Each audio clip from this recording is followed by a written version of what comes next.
Chapter 1485. Lu Huaishi laughed and said, "Mrs. Song, you're so insightful. I think you're more than qualified to be an assistant minister of the Ministry of War in Liang." Lu Huaishi suddenly lowered his voice and narrowed his eyes, as if trying to hide his sharpness. Rumor has it that there's a Wutongin on Mount Qingliang. Women from the Hanlin Academy will replace the young vassal king. It's not bad for Mrs. Song to be a female scholar in that Beiliang. Yu Qingling brought 2 pots of wine. It was Beiliang's green and wine, which wasn't a rare thing. Even in the capital, which hated Beiliang, green and wine was still popular, especially among the people. The spicy green and wine was very popular. Because of its low price and high quality, it was the best choice in Liang's water transport system. Yu Qingling placed 3 bowls on the table. After filling all 3 bowls, the aroma of the wine assailed their nostrils. Yu Qingling knew that although Mrs. Song rarely drank, her alcohol tolerance was astounding. Drinking wine was like drinking water. It was easy for her to make 2 or 3 so-called wine heroes collapse. Mrs. Song picked up the bowl and drank it in 1 gulp without saying a word. Lu Huaishi also drank the green and wine in 1 gulp. When he reached out to ask for more from Yu Qingling, he looked at Mrs. Song and said self-mockingly, "Madam, I think I'm quite straightforward today. Can't Snow Lotus House give me a straightforward answer as well?" Su Fingnian finally spoke. "General Lu isn't very straightforward." Lu Huaishi smiled and turned to look at the only man in more than a decade who could make Mrs. Song willingly serve as his foil. "Oh. What do you mean, young master?" Su Fingnian looked at him and said calmly, "Yesterday, there were 2 fights in the alley in the northeast of Snow Lotus City.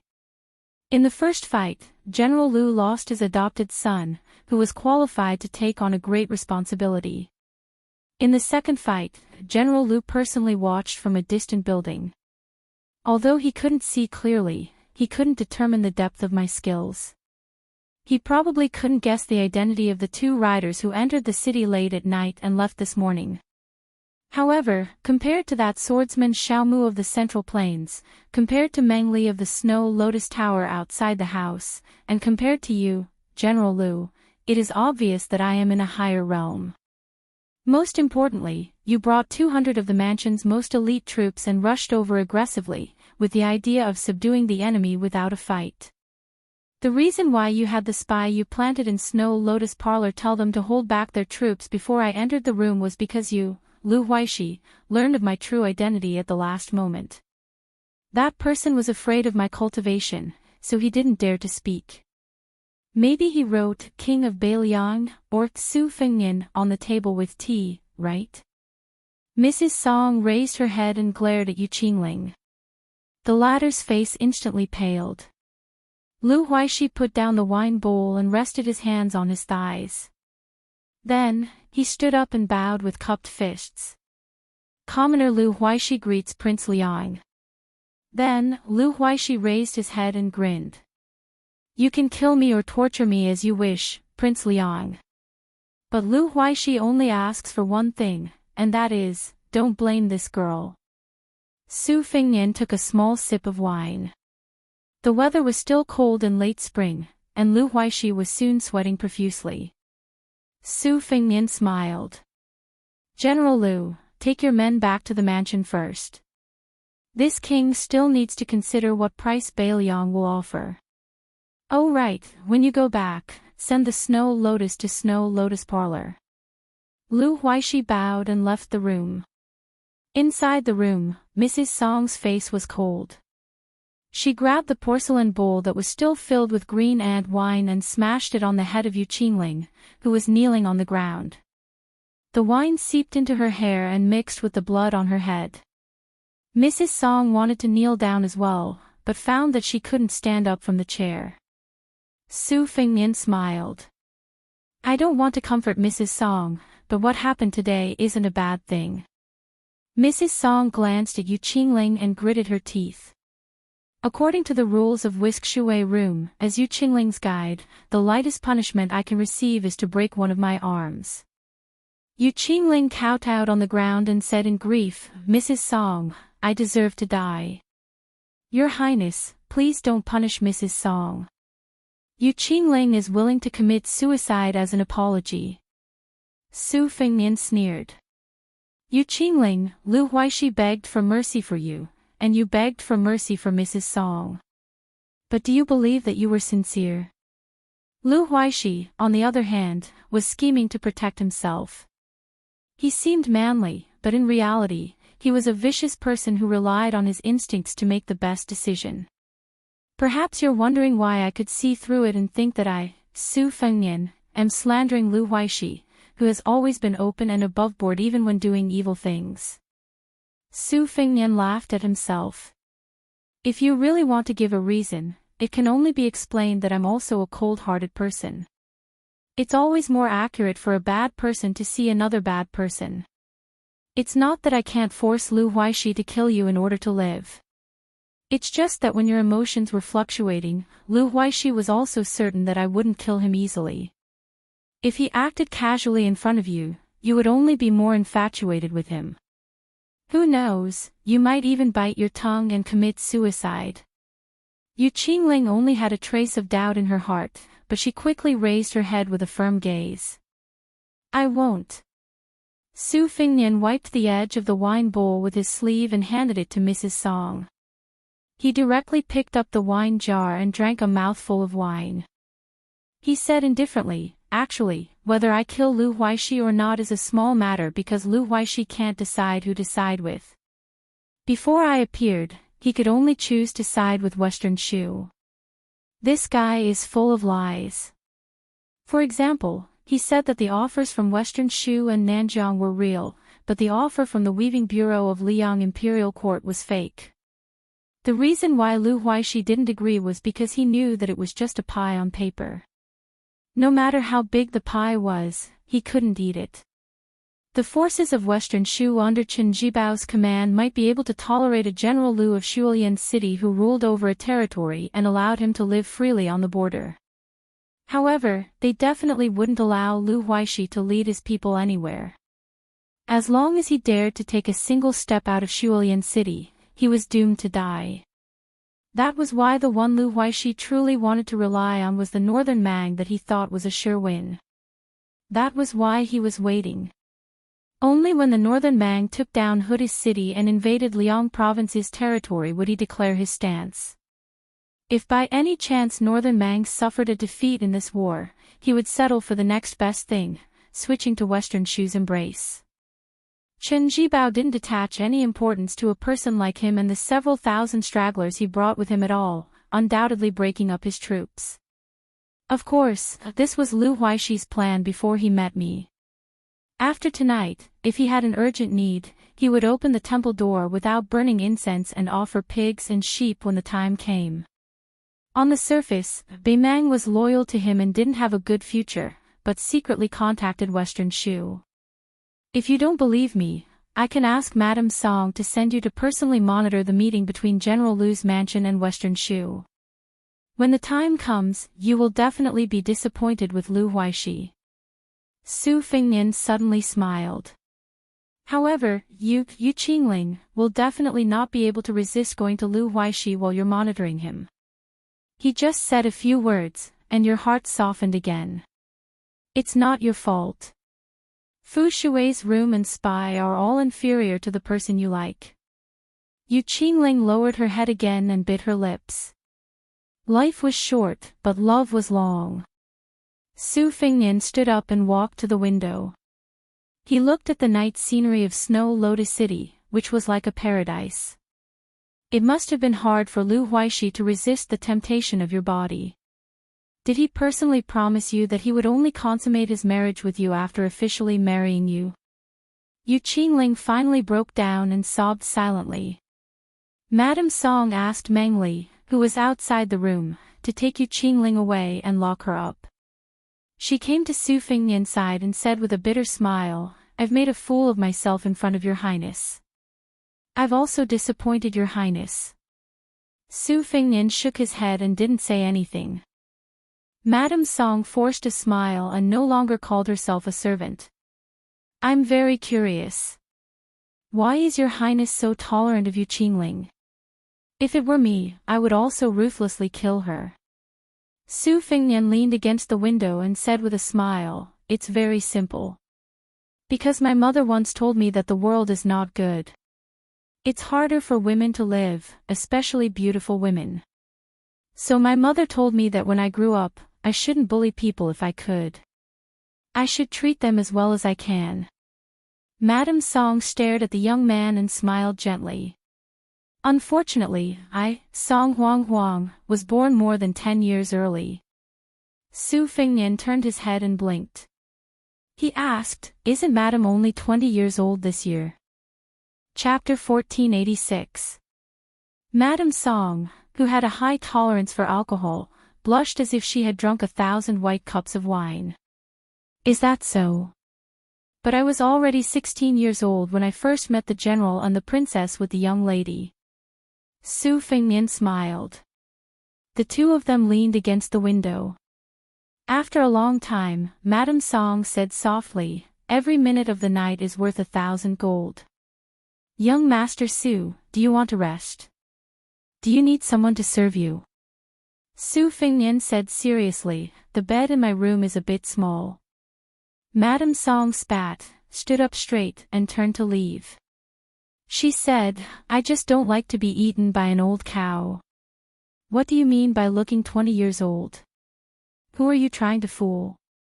Su Fengnian smiled and said, if you have the chance, go back to Beiliang. My sister will be very happy. She stopped and sighed. She shook her head and left the room.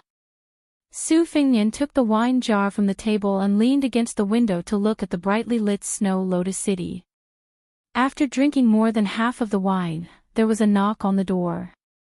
He turned around and said, come in.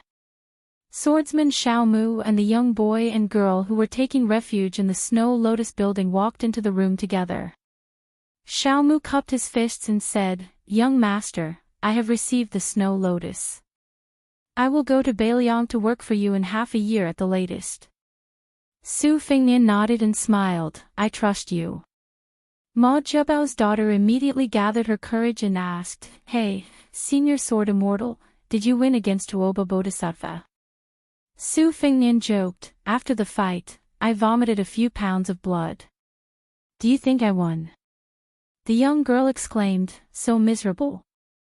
The young boy said carefully, Uncle Xiao said that your opponent is the second most powerful expert in the world, the army god of Beimang. Senior Sword Immortal won't be embarrassed if you lose by accident. Su Fengnian looked at Xiao Mu, who was deeply grateful to him, and said, I will leave Snow Lotus City early tomorrow. Please go to Ma Zhebao. You can bring Meng Li from the Snow Lotus building. He is also a second-grade master. Xiao Mu nodded and did not refuse. The youth suddenly blushed and asked, Senior Sword Immortal, that heartless old man likes to lie. Why don't you tell me the truth? If I practice martial arts, can I become an expert? If I don't have any achievements in martial arts, then I'll just be an honest lotus collector in the future. Su Fengnian smiled and said, your aptitude isn't very good, but your luck shouldn't be bad. Otherwise, you wouldn't have met that old man, Xiao Mu, and most importantly, me. So I'll give you a suggestion. Do you want to listen? The young man nodded vigorously while pecking at the rice. The young girl rolled her eyes and said, grow up. Su Fengnian said, I have a brother who traveled alone in Jianghu before he became a top-notch swordsman. You can ask Uncle Xiao to take you to Jianghu in the Central Plains. If you think it's boring to travel alone, you can elope with Miss Ma. The young man was at a loss. He looked forward to it and felt nervous. He smiled foolishly at the young girl. The young girl pointed at Su Fengnian and said angrily, is there a senior sword immortal like you who wants to do nothing but play tricks? Hong Shuji wants to travel in Jianghu, fine. But if he wants to follow you, you have to teach him swordsmanship. Su Fengnian joked, oh, you haven't married him yet, but you already know how to make plans for him. The young girl turned her neck and acted like a rascal. Just tell me if you agree or not. Xiaomu rubbed the young man's head. Then, with eyes full of smiles, he pretended to be angry and glared at the young girl. What's wrong? Little Ma, do you dislike Uncle Xiao's martial arts? Although Uncle Xiao can't compare with Senior, in Snow Lotus City, I can still fight with Lu Huaishi for hundreds of rounds. In Uncle Xiao's hometown in the Central Plains, the descendants of the 4th or 5th rank local officials want to be my disciple and learn the sword. Miss Ma, you have to eat one bite at a time. Don't eat until you become fat. If that happens, it won't be you who dislike Uncle Xiao, but Hong Shuji who doesn't want you anymore. Compared to Su Fingnian, who killed people with bloody means, the young girl who was closer to Xiaomu said shyly, Uncle Xiao, you're not a good person either. Hong Shuji will become bad sooner or later if she follows you. I'm worried. The young girl stomped her feet and ran out of the house with Hong Shuji. They started to discuss how to elope and travel in Jianghu together. Xiaomu cupped his fists and said sincerely, Senior, take care. Su Fingnian hesitated for a moment and said with a smile, I'm not a senior. I'm younger than you. Xiaomu was stunned and said, Senior, you're very humorous. When Xiaomu walked out of the house, two women walked in together.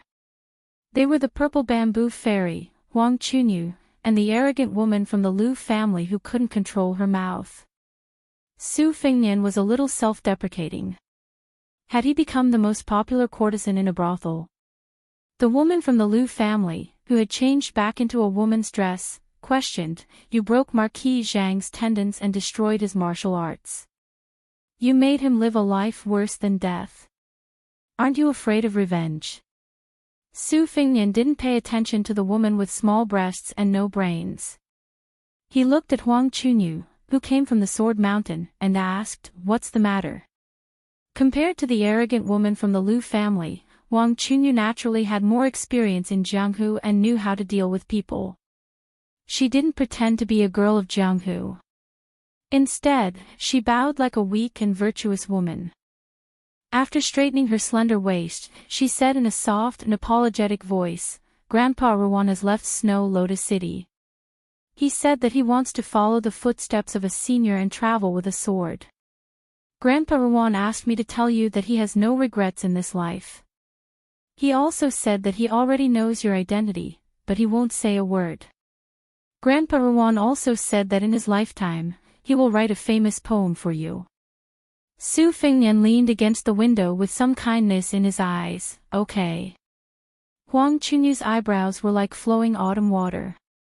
She said tirelessly, Our Sword Mountain accounts for nearly half of the 10 sceneries of Western Shu.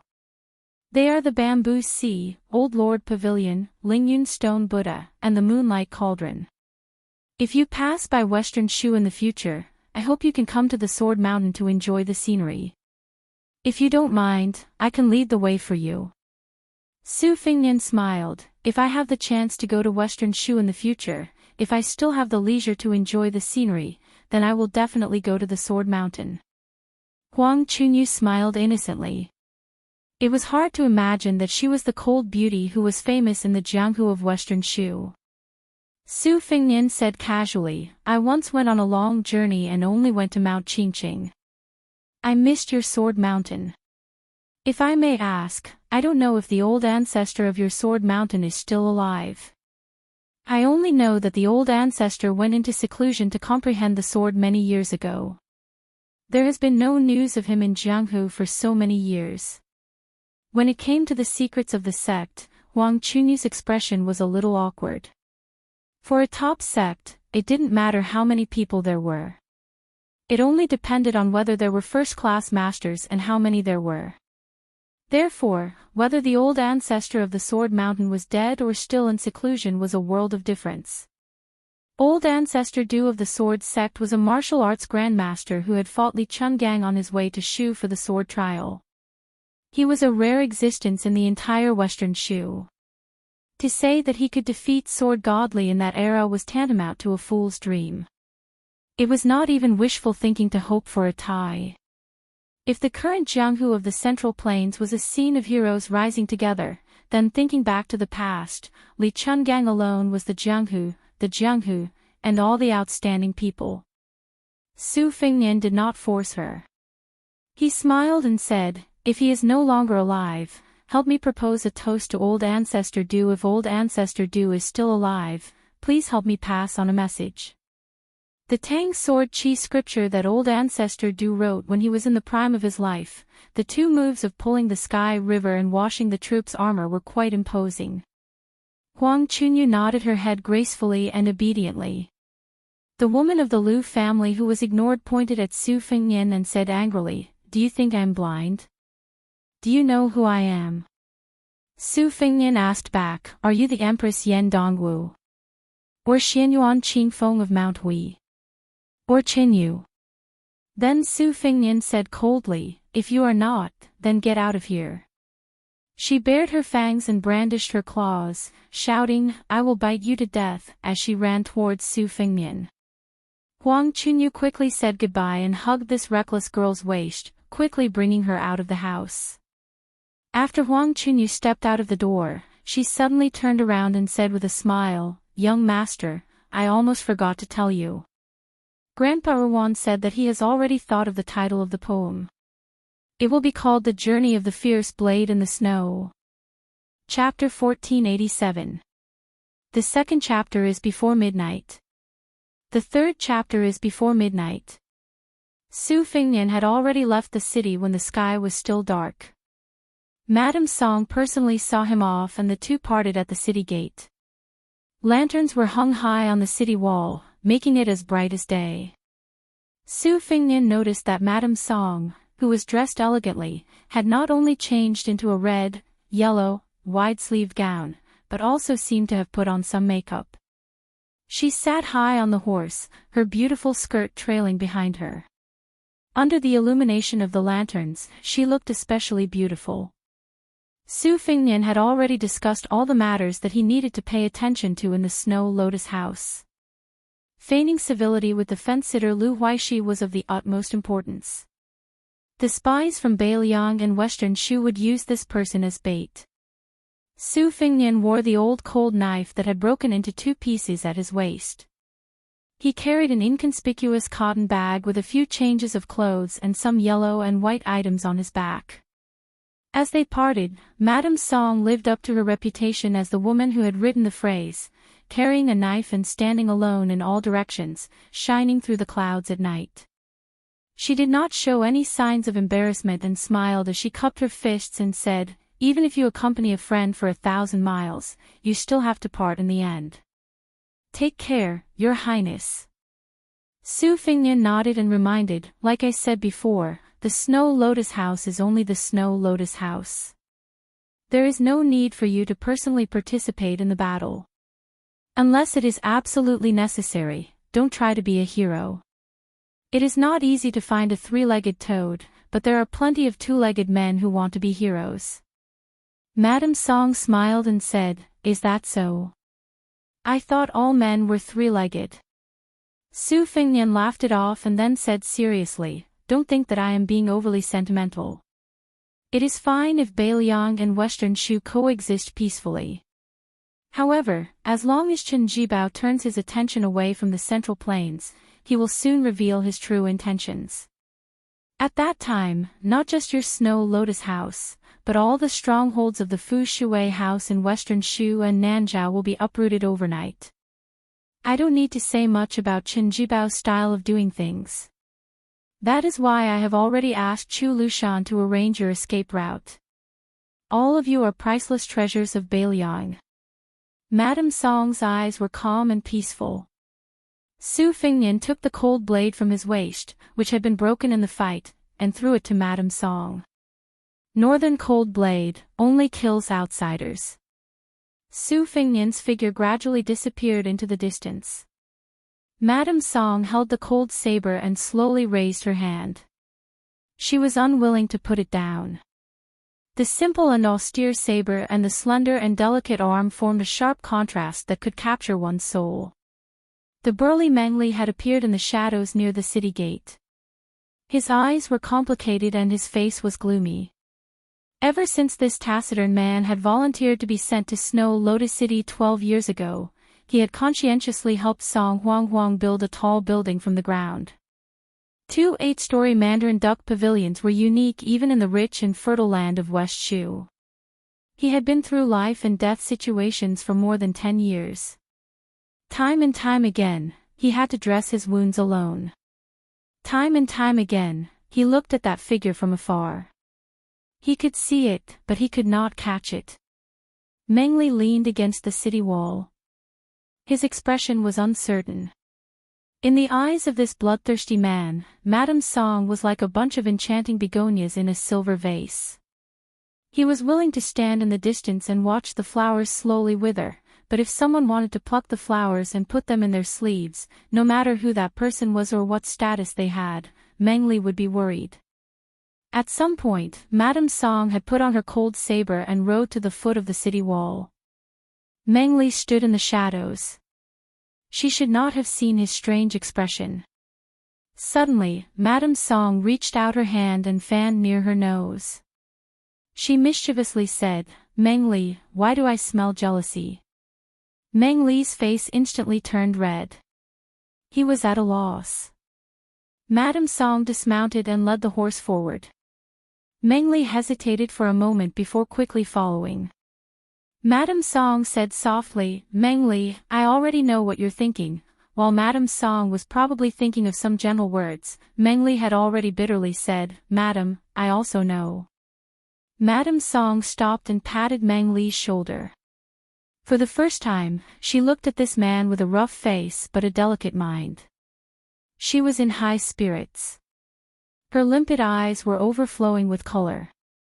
She pointed at the central plains and said boldly, "Meng Li, you're a man. Why do you have to be so pretentious? Maybe I, Song Huang, will never like you in my life. However, you can make me remember that there is a man named Meng Li. The border of Liangmang is already filled with the smoke of war, and the central plains will soon be filled with war drums. You've been reading books on the art of war all these years. Do you want to stay in Snow Lotus City and waste your time, or do you want to go out and fight?" Meng Li was silent for a long time. Finally, he said, "Madam, can I not go to the Beiliang frontier army but go to Liangmang instead?" Madame Song handed the reins to Meng Li and laughed, "Why not? From now on, Whispering Room and Snow Lotus House will just treat Meng Li as dead." Meng Li suddenly mounted the horse and turned it around. After galloping for a dozen steps, he turned around again. He clenched his fist and hammered his chest. "Song Huang, I, Meng Li, have liked you for 12 years. I've also done my best to protect you for 12 years. I don't regret it. Even now, I'm still very happy. If I become successful in the future, I'll definitely come back to Snow Lotus City to find you. If I unfortunately die at the border of Liangmang, I hope you can offer me a few cups of wine every Qingming festival." Madame Song laughed loudly and said, "Don't die if you have the ability." Meng Li left the city and went to Liangmang alone. At this time, Song Huang and Meng Li did not expect that in the future Liang Shilin and Jianghu to jointly create the 2 auspicious talismans rushing north, torrents. Meng Li had unknowingly become one of the first people to set off. Su Fingnian, who had left the city earlier, also did not expect that he would coincidentally encounter a martial arts event in the remote western regions. This caused him to stop for a while on his way back to the north. In the past 100 years, because Li Chungang and Wang Xianji had been too powerful, the entire Jianghu under them was like a fight between ants no matter how much trouble they caused. In addition, Li Chungang and his sword were too elusive. Later on, Wang Xianji's hands were tied in the martial emperor city of the Eastern Sea. This caused the Jianghu of Liyang to be lively for 100 years, but in the end, it was not as lively as before. It wasn't until Xianyuan Qingfeng became the chief of the Wulin alliance that this situation began to change.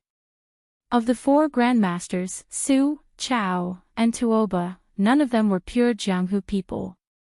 Dong Tai appeared and disappeared mysteriously, and the other 10 martial arts judges were also shrouded in mystery. This made Xianyuanzi, who was rumored to be admired by the Emperor of Liang and who the new Prince of Liang wanted to gift with the martial arts manuals, become the undisputed leader of the Central Plains Jianghu.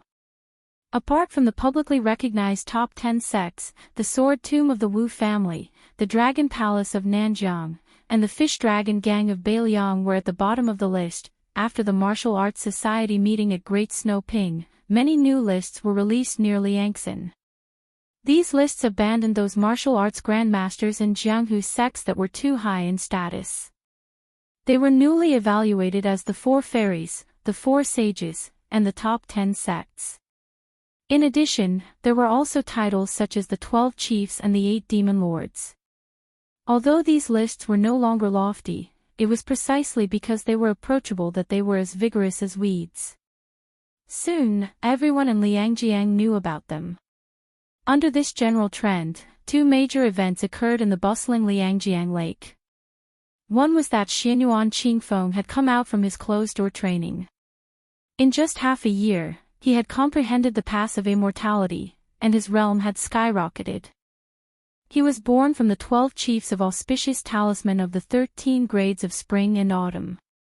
Xianyuan Qingfeng was the chiefs of sword, saber, and Dao. The second major event was that while Xianyuan Qingfeng was in closed-door training, someone had stolen 16 of the best martial arts manuals from the library in Great Snow Ping. Later, it was said that 6 of the 8 big figures of the evil way had joined hands to do it. Then, a second martial arts society meeting was held in Great Snow Ping. Although Xianyuan Qingfeng did not show up, under the leadership of Huang Fangfua, the chief guest of Mount Hui, he set the tone of the battle between good and evil with those respected sect leaders. For a time, all the heroes gathered and were excited, vowing to hunt down and kill the 6 evil people who dared to challenge the #1 holy land in Jianghu, Great Snow Ping. The first-class Jianghu forces carrying the banner of enforcing justice on behalf of heaven set off from Mount Huishan, passed through Xiangfan in the middle of the Central Plains, passed through western Shu, and tirelessly chased the enemy all the way to the western regions. Along the way, countless second- and third-class gangs joined in. Whether they had nothing better to do and wanted to join in the fun or wanted to build a relationship with Mount Huishan, in short, the flow from east to west was getting bigger and bigger. There were thousands of people. The movement was so big that not only the garrisons of Jiangnan Circuit and Western Shu Circuit were alerted, they were in a state of panic for a while. Moreover, it was said that even the young nobles of the Zhao family secretly joined in. Most of them just wanted to see the purple dress of Mount Huishan. A few of them secretly recruited the forces of Jianghu in order to seek self-protection in the imminent turmoil. Therefore, it could be said that the fish and the dragons were mixed together to participate in the grand undertaking. Chapter 1488. At that time, Su Fingnian was riding alone and stopped beside a gravel path that was trodden by traveling merchants all year round. He was a little dumbfounded. This path was actually filled with endless streams of people, and it was a rare scene of a boiling cauldron of voices, as if they were going to a market. Among them, there was a group of Jianghu men who were dressed in bright clothes and were riding on horses. The other women were holding zither, gongho, hule, and other musical instruments. Most of them were Jianghu men who were roaming the Jianghu. They were dressed in bright clothes and riding on horses. The swords and sabers on their waists were all valuable weapons. Among them, more than half of them were wearing white robes and white robes. There were also a few who were unconventional and had wooden swords on their waists. In the mighty group, there were also people riding donkeys and carrying branches. Naturally, these guys were the firm admirers of the peach blossom sword god, Dong Tai. Su Fingnian had been to Liang Lake twice. The first time, he felt like he was walking at the foot of the mountain, where he could only crawl and roll in the mud without being able to see the scenery at the top. The second time, he walked on the top of the mountain, like an immortal who was enjoying the clouds and drinking the dew. It was really an eye-opener for him to see so many Jianghu men who were too good to be humble in one breath.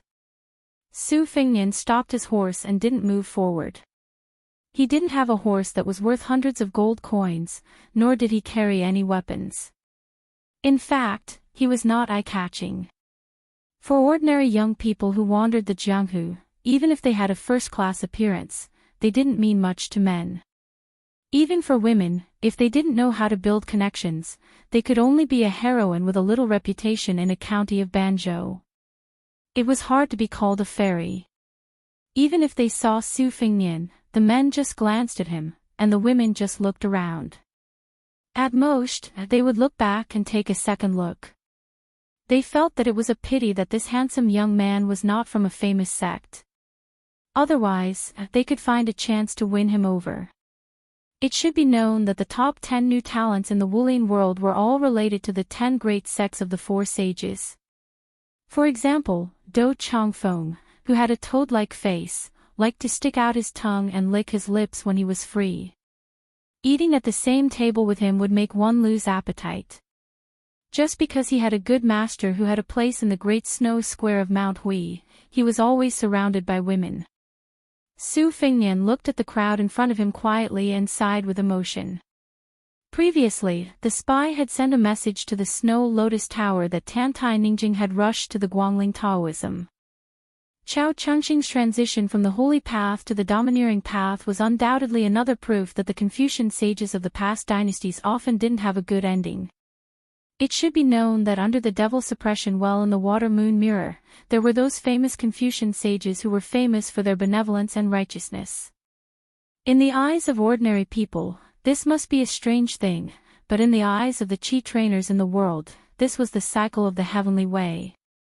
After confirming that Su Fengnian was out of danger, Su Yanbing took a newly accepted disciple to the pass in the south of Lingzhou bordering Liangshu to meet his fellow disciple, Han Laozhan.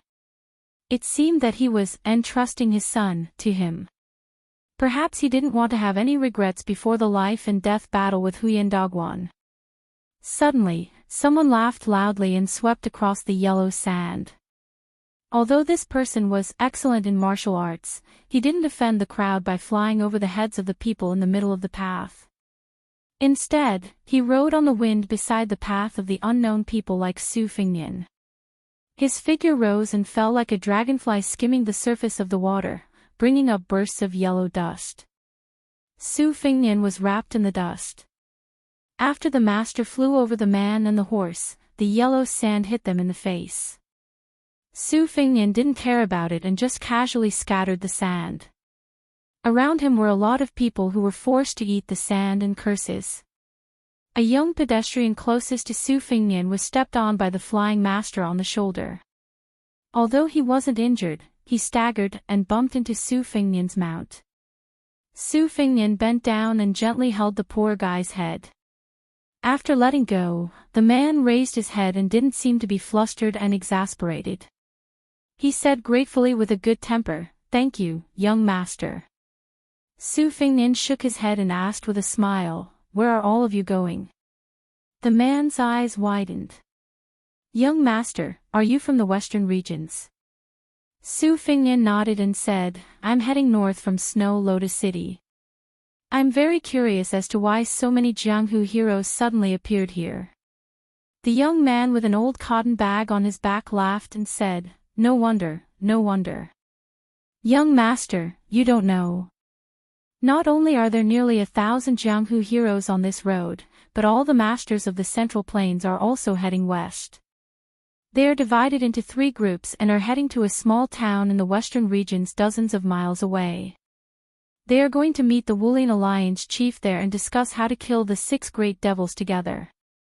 In fact, there aren't many first-class grandmasters on this road. The other 2 groups are full of masters. Hey! It's just that they are moving too fast. My legs can't keep up with them, so I have to settle for the next best thing."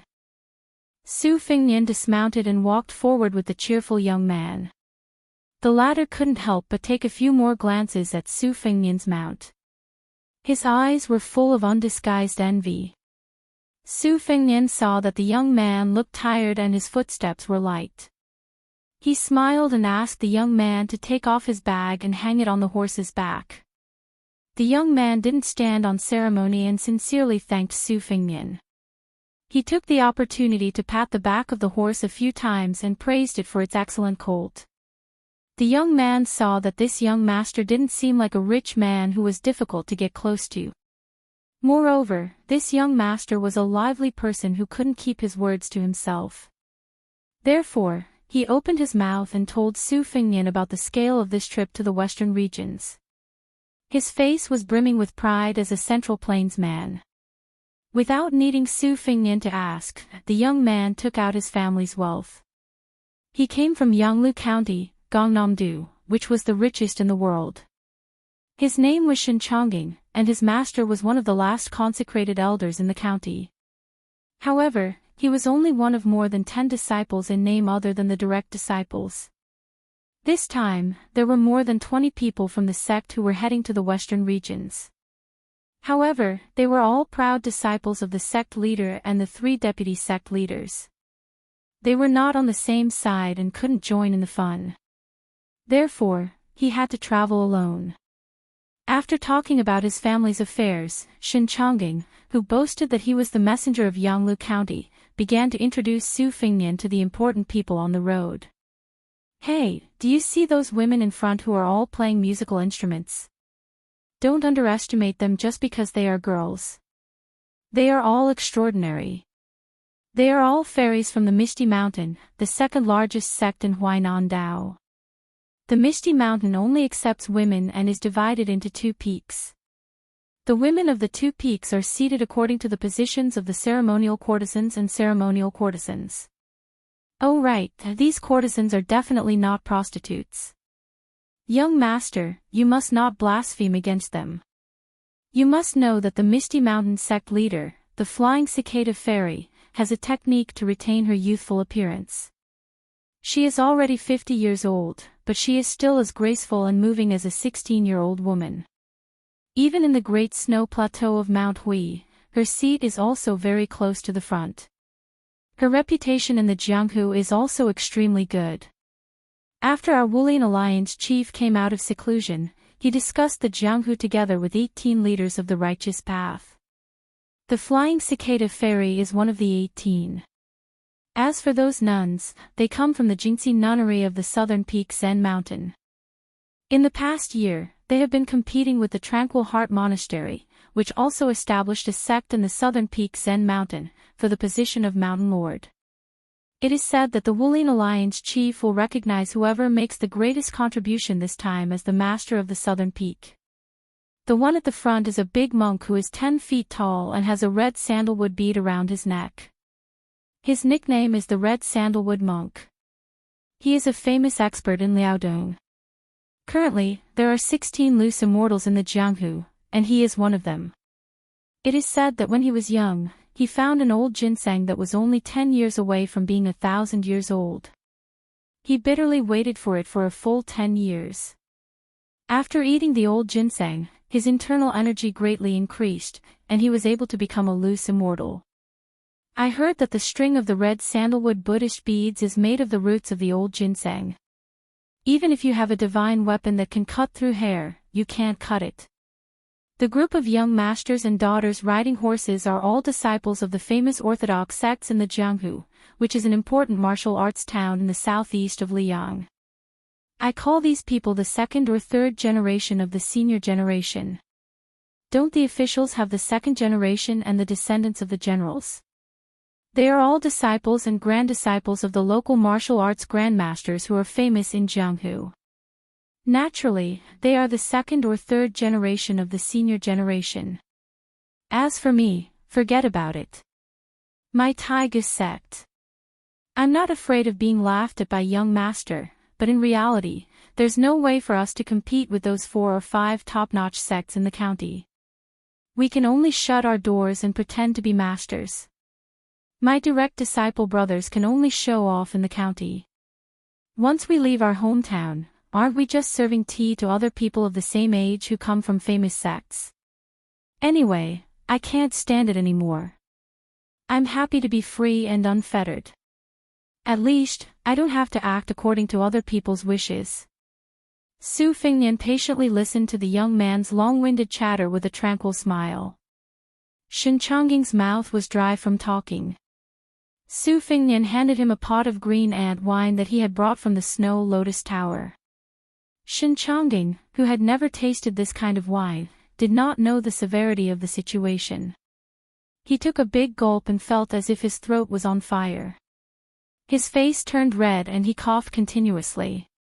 When he handed the pot back, he said awkwardly, "This wine is really fierce." Su Fengnian saw a few riders passing by from the corner of his eyes. One of the riders was a woman whose breasts were undulating along with the back of the horse. He chuckled softly and said, "Is it as fierce as this heroine?" Shen Changjing's eyes lit up. They were both men, so they quickly understood each other's intentions. He felt closer to this young master who was not pedantic and inflexible. He nodded with a smile and said, "What an imposing manner." Chapter 1489. Unable to control his emotions, Shen Changjing's voice was not soft. The riders had unusually sharp ears, so they quickly reined in their horses and turned their heads, glaring fiercely at the two slick and poor fellows. After one of the escorts dismounted, he walked toward them with a ferocious smile. Shen Changjing admitted that he was in the wrong, but he did not want to implicate the young master beside him. He took a few steps forward and cupped his fist, wanting to admit his mistake. Unexpectedly, that person did not give him the opportunity to report his name and sect. He raised his foot high and stomped on Shen Changjing's chest. The travel-worn Shen Changjing's lapel shook with a burst of dust. Under the huge impact, he was sent flying backward in the blink of an eye. Su Fengnian reached out to support Shen Changjing's back and deliberately took a few steps back before he barely supported Shen Changjing's body. Su Fengnian gently pulled Shen Changjing behind him and raised his elbow to block the kick. Then, he looked up at the smiling heroine on horseback and said with a smile, "We were rude first. I hope everyone can forgive us." Shen Changjing's face turned red. Su Fengnian smiled and said, "We were rude first. Please forgive us." The strong young man who did not achieve anything obviously felt that he had lost face in front of the ferry. He deliberately kicked up the yellow sand with the tip of his foot as he ran forward. He made a set of dazzling fist moves with his hands, and dust flew up. He was so imposing that he shouted angrily, "You're looking for death. Forgive you my ass. Grandpa will teach you how to be a man today." But what happened next made the young man's group and all the onlookers on the road not know whether to laugh or cry. They saw the handsome young man pull the troublemaker behind him and run away. He didn't even care about the horse, turning around and running away. The strong young man spat and did not bother to chase. He got back on the horse and continued to talk and laugh with his companions. Recently, there was a new custom in Liang Jianghu. The reason was that before Mount Huishanzi became the rightful Wulian Alliance leader, there was a famous contest in Jianghu at the end of the series of famous battles at Quicksnow Mountain Villa. Her opponent was a famous Jianghu figure in his 70s. He had a fiery temper and spoke rudely. In the end, not only was he defeated by Xianyuan Qingfeng, but he also forced the old Jianghu figure to acknowledge her as his grand-aunt. In these 2 years, with Xianyuan Qingfeng's unstoppable rapid rise, there were all kinds of father-son and grandfather-grandson fights in Jianghu. Whoever lost would be the son or grandson, and whoever lost would have to call the other father or grandfather. After Xianyuan Qingfeng became the number 1 person in Jianghu, challengers were as numerous as carps crossing the river. Her practice was the same as Wang Xianji's in Martial Emperor City. The loser would have to leave his weapon on the weapon-collecting platform. She did not make anyone acknowledge themselves as her grandson, but many busybodies began to count on their fingers and took the initiative to help this ZZ figure out who she would accept as her grandson today and who would become Mount Huishan's son tomorrow. Many people who were slow on the road could not help but roll their eyes when they saw the two running back to take the horse. A few young girls even covered their mouths and laughed. Even the thick-skinned Shen Chongying was a little embarrassed. But after seeing the calm face of the loyal young man beside him, he felt relieved. He patted the footprint on his chest and said in a low voice, "Brother, I've implicated you this time." Su Fengnian shook his head and said with a smile, "What's there to be implicated about? I'm used to it." Shen Chongying had a big heart and did not dwell on this small incident. He looked at the blurry figures in the distance and said jokingly, "I should have known. That's an omen." The two slowly walked along the small path in the crowd. Shen Chongying told the young man beside him about the current Jianghu situation. This is a once-in-a-century battle between good and evil. The elites of the Central Plains are all here, led by the Moonless House in the Great Snow Plateau.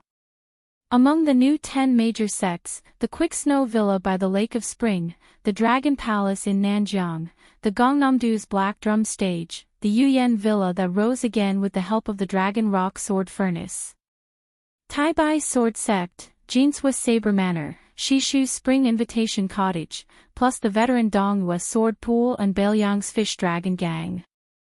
The 10 major sects are all here. There is a rumor in the Jianghu that the mysterious Finger Grandmaster, Wang Fangfua, is the leader of Mount Hui. As for the whereabouts of the Wulin Alliance chief, no one knows. The only daughter of the Quick Snow Villa's manor lord, Wei Qi Liangfu, is traveling in the Jianghu for the first time. The Dragon Palace's palace lord, Lin Hongyuan, is personally leading a group of top experts. The Yuyan Villa's young manor lord, Zhang Chunlin, is traveling west alone with 3 famous swords. The Taibai Sword Sect, which once had a land sword Immortal, has finally produced a young swordsman who is known as the banished Immortal of the Sword Dao. It is said that he has received the guidance of the Peach Blossom Sword God. In just half a year, his Sword Dao realm has improved by leaps and bounds. He has broken through the second grade, first grade, Vajra realm, and the mysterious Finger realm. Therefore, this person is also known as the 4 young grandmasters, together with the person who is currently staying in Martial Emperor City, Qi Xianxia of Mount Longhu, and the manor lord of Jinswa Saber Manor. They are regarded as the most outstanding figures who won't lose to the 4 grandmasters in the future. This guy who is not even 18 years old, isn't he powerful? Su Fengnian smiled and nodded, yes, he is very powerful. Shen Chongying sighed, among the 4 young people, the manor lord of Jinswa Saber Manor is actually more famous than the banished Immortal of the Taibai Sword Sect. It can't be helped. She is not even 30 years old, but she is already a genuine saber master. Moreover, she is one of the 4 fairies who are famous in the world. She is as famous as the Dragon Palace's palace lord, Lin Hongyuan, the Fish Dragon Gang's gang leader, Lu Nirong, and Lu Han Xian of the Dark Drum Stage. Su Fengnian couldn't help but interrupt, is the Fish Dragon Gang's gang leader also very beautiful? Shen Chongying was a little puzzled. Of course, it is said that Lu Nirong, who visited Mount Hui with the martial arts manual, is as elegant as a fairy. Moreover, she is the least arrogant of the 4 fairies. She has a very good reputation in the Jianghu.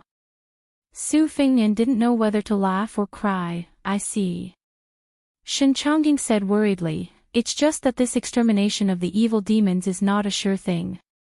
It is said that one of the demons is a local snake in the western regions. He has thousands of horse gangs under his command. His combat power is not inferior to the iron cavalry of the Bailyang frontier army. Moreover, the other 5 demons are also very powerful. During their escape, they have recruited many notorious scums in the Jianghu. Several of them are also at the Master Realm. They can't be underestimated. But I think that evil will not prevail over good. We have Fairy Lu of the Fish Dragon Gang, who is familiar with the terrain of the western regions, to lead the way. Moreover, we have the leader of the Wulin Alliance, who has superb cultivation. I think we will definitely win. It depends on how much we pay. Su Fengnian whispered, it seems that there are many acquaintances. Shen Chongying didn't hear Su Fengnian's muttering. He patted his chest and said, "Although I am not famous in the Jianghu, I know a few people. When we arrive in that town, I will definitely introduce you to them." Chapter 1490. However, Shen Chongying soon realized that his boasting had been exposed. The town, which could only accommodate 400 to 500 people at most, was already overcrowded. It had long been occupied by the big shots of the top 10 gangs and the disciples of the second-tier sections. Those with solid connections and thick pockets had also entered the town through the back door. These people who could stay in the restaurants and inns were naturally superior to others. Next were the Jianghu forces stationed at the edge of the small town. Most of them were reputable sects in the provinces and counties, but they could only obediently set up their tents. Next, they would have to eat and sleep in the open. As for a nobody like Shen Chongying, in addition to the fact that he had arrived late, he could not even find the Jianghu disciples from the same county that he was familiar with in the dense crowd. He stood half a li away from the small town and could only stare helplessly. Su Fengnian held back his laughter and did not speak, lest this boastful fellow beside him become even more embarrassed. Fortunately, there were some local residents in the town who were good at making money. They pushed their wheelbarrows and started a small business. They sold some dry biscuits, wine, and dried dates. Shen Chongying endured his headache and bought 2 small bags of dried dates at a high price. He and Su Fengnian each had a bag of dried dates. A small bag of less than 20 dried dates cost 1 tael of silver. Shen Chongying wanted to cry but had no tears. He squatted in the crowd with Su Fengnian, munching on the dates and muttering gloomily. Su Fengnian looked around. It was naturally difficult to see familiar faces in the vicinity. Obviously, he did not expect to see any Jianghu people he was not familiar with. This made Su Fengnian, who was hoping to try his luck and meet Lin Hongyuan of the Dragon Palace, lose interest in staying. He wanted to continue north after eating the dates. Su Fengnian took the pot of green ant wine from the horse's back and handed it to Shen Chongying, who had been coveting it but was too embarrassed to ask for it. Shen Chongying opened the cork and shook his head. He was not in a hurry to eat it. Many men and women nearby were envious. This made young hero Shin, who was trying to find joy in the midst of bitterness, very satisfied. Su Fengnian squatted on the ground and slowly threw a jujube into his mouth. He wondered why Xianyuan Qingfeng had made such a big fuss. The so-called 6 devils were not worthy of her attention. As for Shen Chongying's claim of monopolizing the top 3, Su Fengnian had some meaning that outsiders would not understand. Useless monk, who had died in the hands of Chao Chongqing, most likely had met Xianyuan Qingfeng before he was alive. This great master, who made the imperial court bow to him 100 years ago, taught Xianyuan Qingfeng everything he had learned in his life. Lu Songtao did not focus on swordsmanship at that time, but he had the demeanor of a sword immortal. Otherwise, he would not have been able to kill the sword immortal of Jianghu at that time. With Lu Songtao's amazing talent, he must have a unique understanding of bladesmanship, which allowed Xianyuan Qingfeng to bravely advance on the path of swordsmanship. Before Zhao Huangchao of Dragon Tiger Mountain died, he had turned into a black rainbow and flew to the snowfield. When he met with Su Fengnian on the snowfield, she deliberately hid this matter. However, both of them were shrewd people who knew each other well, so Su Fengnian was too lazy to expose it. As the main character, Hui Shanzi, had not arrived in the town yet, so everyone could only wait. Everyone was bored to death. Fortunately, in this banquet where the banner of justice was held high, it was natural for people to make friends with each other. However, every time a late Jianghu big shot passed through the crowd and entered the town, the crowd would burst into thunderous cheers. Of course, those people's reputations in the whole Jianghu would rise to a higher level. Originally, they were just heroes in a remote corner, but now, they would soon spread all over Liang Jianghu. Su Fengnian squatted in the crowd and laughed at himself. Among the 14 people who participated in the martial arts evaluation, he must be the only one who was stupid enough to stay here and drink the northwest wind. Su Fengnian suddenly smiled at Shen Chongying and said, "Look up." Shen Chongying was stunned. He raised his head and looked at the cloudless sky. It was empty, and there was not even a bird defecating above his head. But soon, Shen Chongying suddenly opened his eyes wide. Compared with most of the Jianghu people inside and outside the town who were slow to realize what was going on, he was definitely the lucky one. A purple rainbow quickly fell into the town from the distant sky. Shen Chongying's eyes were dull, and his mind was swaying. It took him a long time to come back to his senses.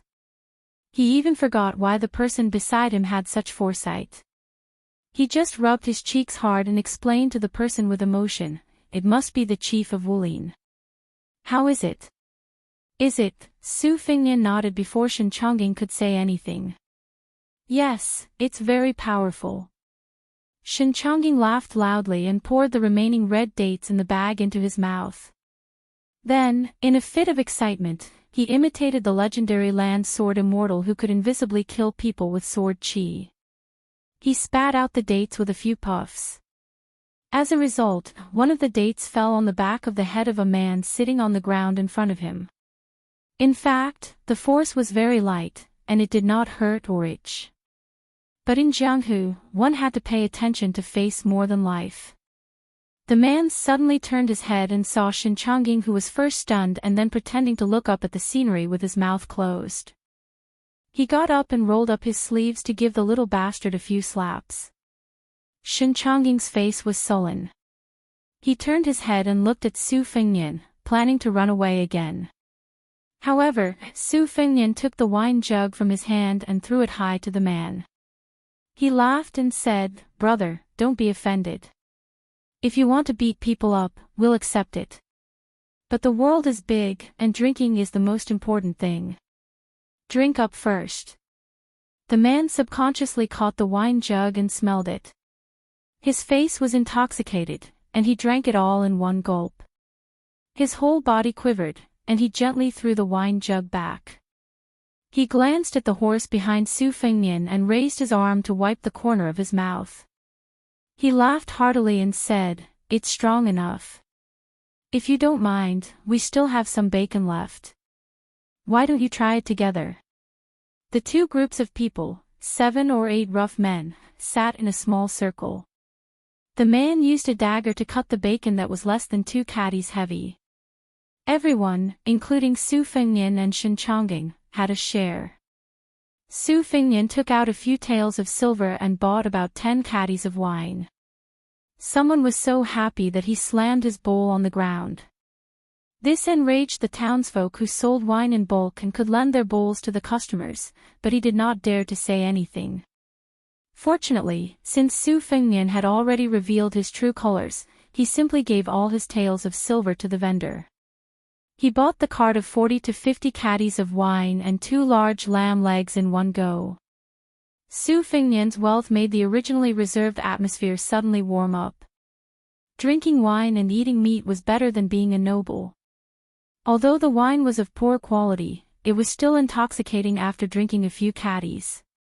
One of the men who could not hold his liquor drank the most, and soon he was 70 to 80% drunk.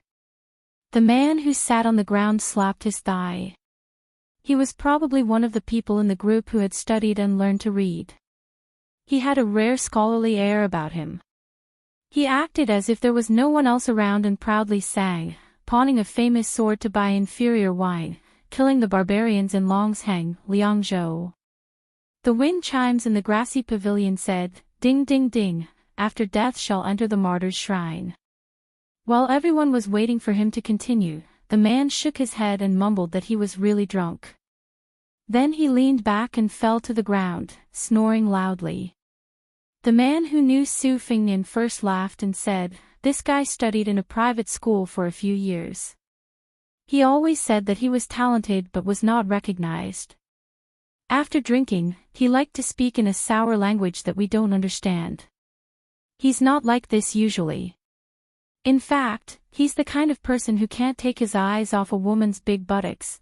Not far away, a group of people looked at each other angrily and said, "What are you talking about? Is it the death of his parents or his wife?" The man who was talking to Su Fengnian stood up and pulled out his sword. The two sides were immediately at loggerheads. At this time, an unfamiliar woman with a graceful figure and a bridal hat slowly walked over. Finally, she stopped behind Su Fengnian and Shen Chongging. She slowly took off her bridal hat, revealing a stunning face.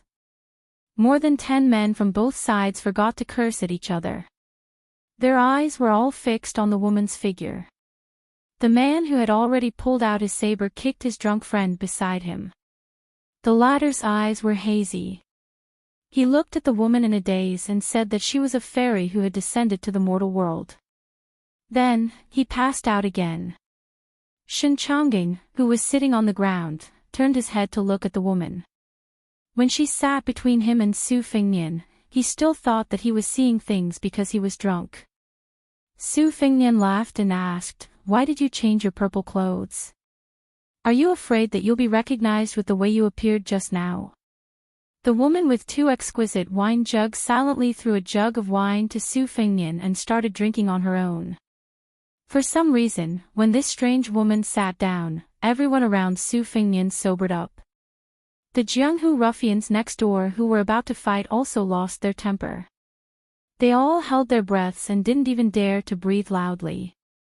She was like a flood dragon entering a pond, intimidating all the fish and shrimps in it.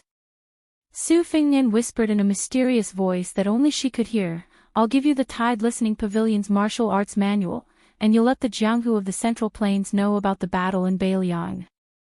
Let's call it even." She didn't turn her head. She only drank her wine with a cold smile on her lips. "Does my Mount Wei want your manual?" Su Fengnian laughed and said, "Then tell me, what do you want?" She finally turned her head and looked at him with narrowed eyes. "Rumors of your battle with Tuoba Bodhisattva have already begun to spread in Liang Lake. I want you, Su Fengnian, to lose to me here today. What do you think?" Su Fengnian clicked his tongue and said, "You're a virgin who hasn't been married, yet you have so many sons and grandsons.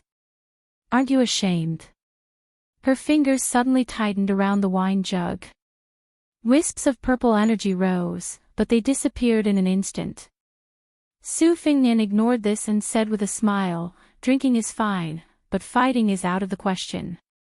He and she fell silent at the same time and looked into the distance.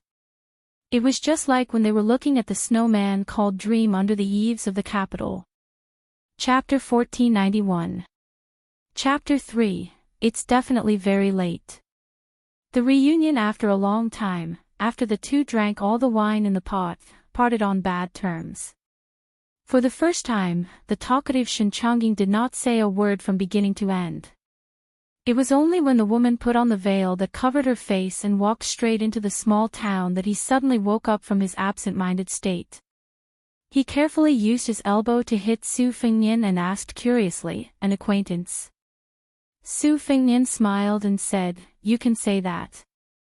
She was never a woman that was pleasing to the eye. Shen Chongging quickly sat upright and said sincerely, "She's so beautiful and her temper is bad." "That's normal. To be honest, such an outstanding woman, you won't be able to find her again after this village. Don't miss this opportunity just for the sake of face. What nonsense about brothers being brothers and women being like clothes. We'll just listen to it and forget about it, but if we take it seriously, we'll be stupid. If you ask me, it's right to not take off your clothes when your hands can break." Su Fengnian could not help but smile and said, "I think you'll definitely find a beautiful wife in the future. When the time comes, you two will walk the Jianghu hand in hand." Shen Chongging rubbed his hands and said with a face full of fascination, "I'll take your auspicious words." Su Fengnian suddenly saw a familiar figure in the distance carrying a sword box and walking alone. He hesitated for a moment, then got up and said goodbye to Shen Chongging, leading the horse away. When Su Fingnian apologized again and again and began to approach the desolate young man carrying the box, the latter quickly turned his head and looked. When he saw Su Fingnian, he had a shocked expression that was similar to seeing his own ancestors floating out from the grave. The originally eye-catching arrogant demeanor of an aristocratic family was completely broken. He hurriedly trotted to Su Fingnian. If not for the fact that he was worried that his behavior of kneeling down and kowtowing would be too shocking, this young man with 4 famous swords in the box would have done so long ago. At this time, he only cupped his fists and said softly with red eyes, "Zhang Chunlin of Yuyan Mountain Villa pays his respects to benefactor." At that time, before Su Fingnian and Han Xingxuan's life and death battle, the heavy snow blocked the road, so he stayed in Yuyan Mountain Villa with Wang Xiaoping, Xianyuan Qingfeng, and the others. During that time, when he was fishing, he encountered a group of white-clothed Qi cultivators who were like immortals. He was swayed by his emotions and saved Zhang Chunlin's parents.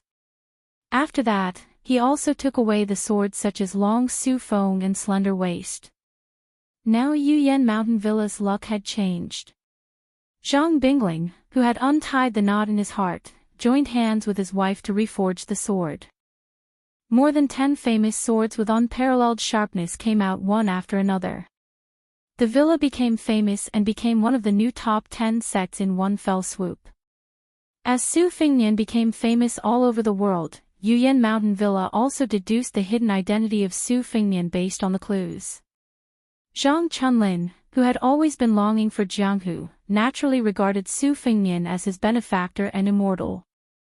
This time, he left the protection of his parents' wings and left the villa in order to go to Beiliang to find the sword Immortal Senior, that he had once mistakenly thought was a white-haired, ruddy-faced but aged 100 years old. He wanted to express his gratitude to the young king of the northwest border in person on behalf of his parents and the villa. As for the plan that was buried deep in his heart that he did not even tell his parents, Zhang Chunlin became more and more determined along the way. Su Fingnian joked, "At that time, I was fooling people. My hair was all white. It's not easy for child Zhang to recognize me." Zhang Chunlin unconsciously blurted out, "Even if I turned into ashes, I would still recognize you." Then, the young master of Yuyan Mountain Villa was dumbstruck. He wished he could slap himself twice to vent his anger. Su Fingnian dismissed it with a smile and casually asked, "Why are you alone?" Zhang Chunlin, who did not even know where to place his hands, blushed and said, "I also got to know some Jianghu disciples of the big sections. But they gathered quickly and dispersed quickly. In the end, there were only 2 or 3 close friends left. It's a pity that we were close to this small town. Those people had to travel with the elders of the sections. I really could not get used to seeing some things that had already been established, so I found an excuse to leave." Su Fingnian smiled and said, "When one is in Jianghu, one has to do as the Romans do." Su Fingnian also did not want to speak such old-fashioned preaching words to a person of the same age. He quickly changed the topic. "The 4 swords in the case, other than the rootless sky water that I saw that year, the 3 new swords all came from the Dragon Cliff sword furnace." Zhang Chunlin stretched out his hand and patted the sword case behind him. He grinned and said, "There are 2 swords from the Dragon Cliff incense burner, named Fledgling and Monk's Hut. The Water Dragon Song sword furnace that had not been opened for 120 years was also opened at the end of last year. The sword's body was as clear as ice and snow, and the sword's body had a natural curve that was suspected of breaking the rules. In memory of my benefactor, I boldly named it Frost Blade." They were still about 200 steps away from the entrance of the town.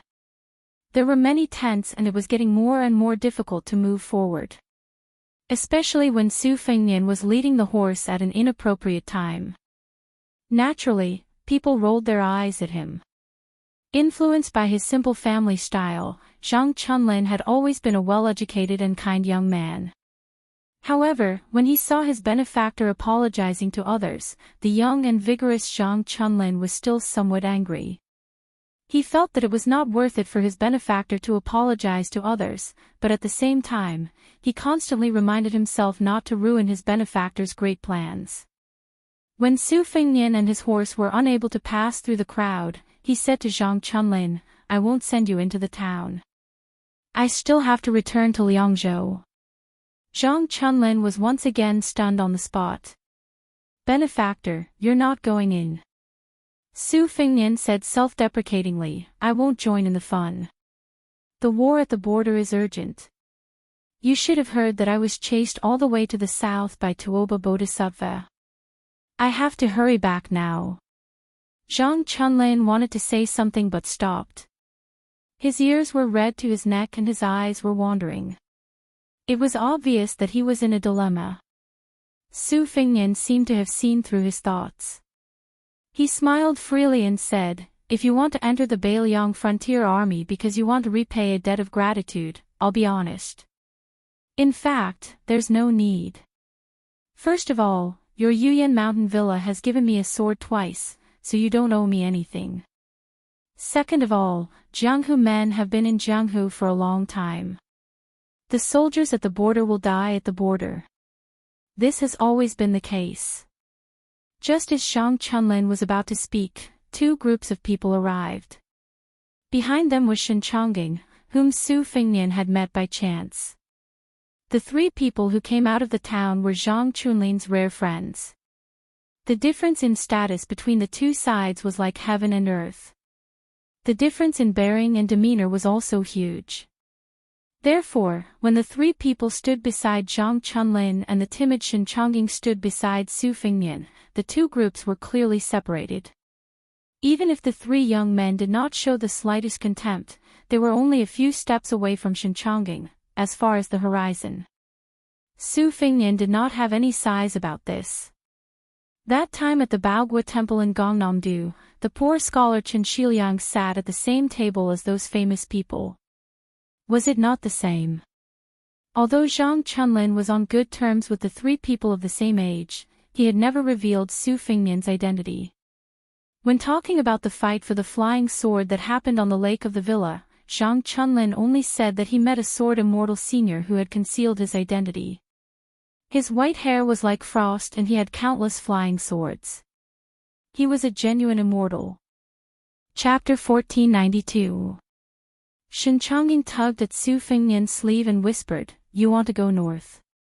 Why don't you take me with you? As for me, since I can't help much here and no one wants me even if I wave the flag and shout, I want to go to Beiliang to take a look. Along the way, I heard from many people that not only does Beiliang Palace have an arsenal and Tidehark Lake, but there are also 30 new monoliths behind the mountain. In the past, I only heard people curse Beiliang. At the beginning of spring, I heard that Beiliang was defeated in Yuzhou, losing one battle after another. What they said was that they threw away their armor and were utterly defeated. In short, the Beimang barbarians came knocking at their door. On this trip to the western regions, I mainly passed through the northern part of the Shishu Road near Beiliang's Lingzhou area. Only then did I know that some things might be different. At first, I was skeptical because hearing it with my own ears was different. I wanted to see it with my own eyes. If I was unlucky enough to run into the Beimang barbarians and be trampled into meat paste by the horses, then I'll count myself unlucky. If by any chance it's not like that, when I return to Yanglu County, I want to say something that no one else has said before. Thousands of Jianghu people from the Central Plains entered the western regions from 3 directions. Shen Chongging's group was in the middle, passing through the border between the Shishu Road and Beiliang Road. Huang Fangfu's group took the Shishu Road Plank Road, and the last group passed through Lingzhou under the guidance of the Fish Dragon Gang's Lu Nerong. Su Fengnian looked at Shen Chongging, whose expression was solemn and sincere, and shook his head. "Don't go. People die at the border every day. There's nothing to see. Besides, Beiliang is heavily guarded. You won't be able to reach Huda City, which is the northernmost part of Liangzhou, or Xiaoguang City, which is the southernmost part of Heluku." Shen Chongging scratched his head and turned to glance at the group of men in the distance. I casually mentioned to them that you're a local of Beiliang. For some reason, when they heard that someone was leading the way, they insisted on going to Beiliang. They said that since we're already in the western regions, it would be outrageous if we didn't go to Beiliang. It wouldn't be good for us to go back to our hometown and brag that we've seen 300,000 cavalrymen from Beiliang. I have a habit of boasting without a draft. Now, How about you take us to the southern border of Beiliang and then we go on our own? Of course, Su Fengnian wouldn't drag his feet for them. He couldn't slow down his pace towards Huda City. He could only shake his head. If it weren't for the current situation and a year or half a year ago, it wouldn't be a problem to take you to Liangzhou Pass to see the scenery beyond the Great Wall, let alone the southern border of Beiliang. Shen Chongying didn't get angry. He patted Su Fengnian's shoulder and laughed. It's okay. I'll go back and let them know. Okay. You owe me a drink. How about it? Shen Chongying turned around and jogged a dozen steps. Suddenly, he turned his head and asked, "Oh right, if we go to Beiliang in the future, how can I find you for a drink?" Su Fengnian was about to speak when Zhang Chunlin looked at Shen Chongying, who was slow to react. He laughed and said, "What a coincidence. I'm also going to Liangzhou soon. If you don't mind, let's go together." Shen Chongying was a little surprised. He asked tentatively, "Won't it trouble you?" Zhang Chunlin's smile was intoxicating. He said loudly, "I promise to eat meat and drink wine along the way. How about it?" Then, Zhang Chunlin turned to look at his three friends with a gloating expression. Chen Jingyong, Qi retreated. Kai Yongjia, what do you say? Do you dare to follow our agreement and go to the border of Liangzhou with me after this matter is over? Chen Jingyong, who was the most handsome of the three, smiled and said, "Why wouldn't I dare?" The young man with the most conceited expression crossed his arms. "I dare to go to the battlefield and kill the barbarians in person. Why wouldn't I dare to go to Liangzhou? If that vassal king really had the magnificent feat of personally leading an army to appear at the mouth of the gourd, and if Su Fengnian's piece is among the 300,000 stone steels on Mount Qingliang, then after we retreat, there's no harm in me leading his horse." The other young man, who was dressed in a scholarly robe, said with a smile, "I like the little girls in Yanji County the most. As for fighting, I don't like it very much, but I'm not afraid of it either." Su Fengnian smiled and said goodbye to them. He led his horse away. Chen Jingyong glanced at Zhang Chunlin, whose eyes were wandering for thousands of miles, and asked softly, "Who is it? When we met Fairy Lu at the drum platform, I didn't see you so distracted."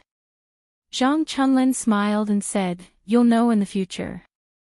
Just as Su Fengnian left the crowd and mounted his horse to gallop north, the woman in purple was no longer standing on the roof of the tall building. Then, the woman's words spread throughout the world in the late spring of the second year of the auspicious era. At this moment, she stood with her hands behind her back, like a female emperor sitting in the north facing the south. 6 bloody heads were placed near the bottom of his feet. "There's a guy who was with you just now, and now he's secretly heading north. If I'm not wrong, he's rushing to Huda City, which is under the siege of Beimang's million-strong army. This person probably just fought with someone from the northern part of the western regions to the southern part of the western regions. The two of them have been fighting for almost a month, more than 1,000 miles. He didn't win, so he's too ashamed to meet others. His opponent is called Tuoba Bodhisattva. I'm not interested in the Battle of Liangmang, and I don't have a good impression of him or Beiliang. Besides, I'm just the woman that person mentioned. Going to the battlefield to kill the enemy has always been a man's job. It has nothing to do with me, Xianyuan Qingfeng. What does it have to do with me? There are nearly 4,000 people here, and more than 3,700 men. Other than the 62 members of the Fish Dragon Gang, there's no one else from Beiliang.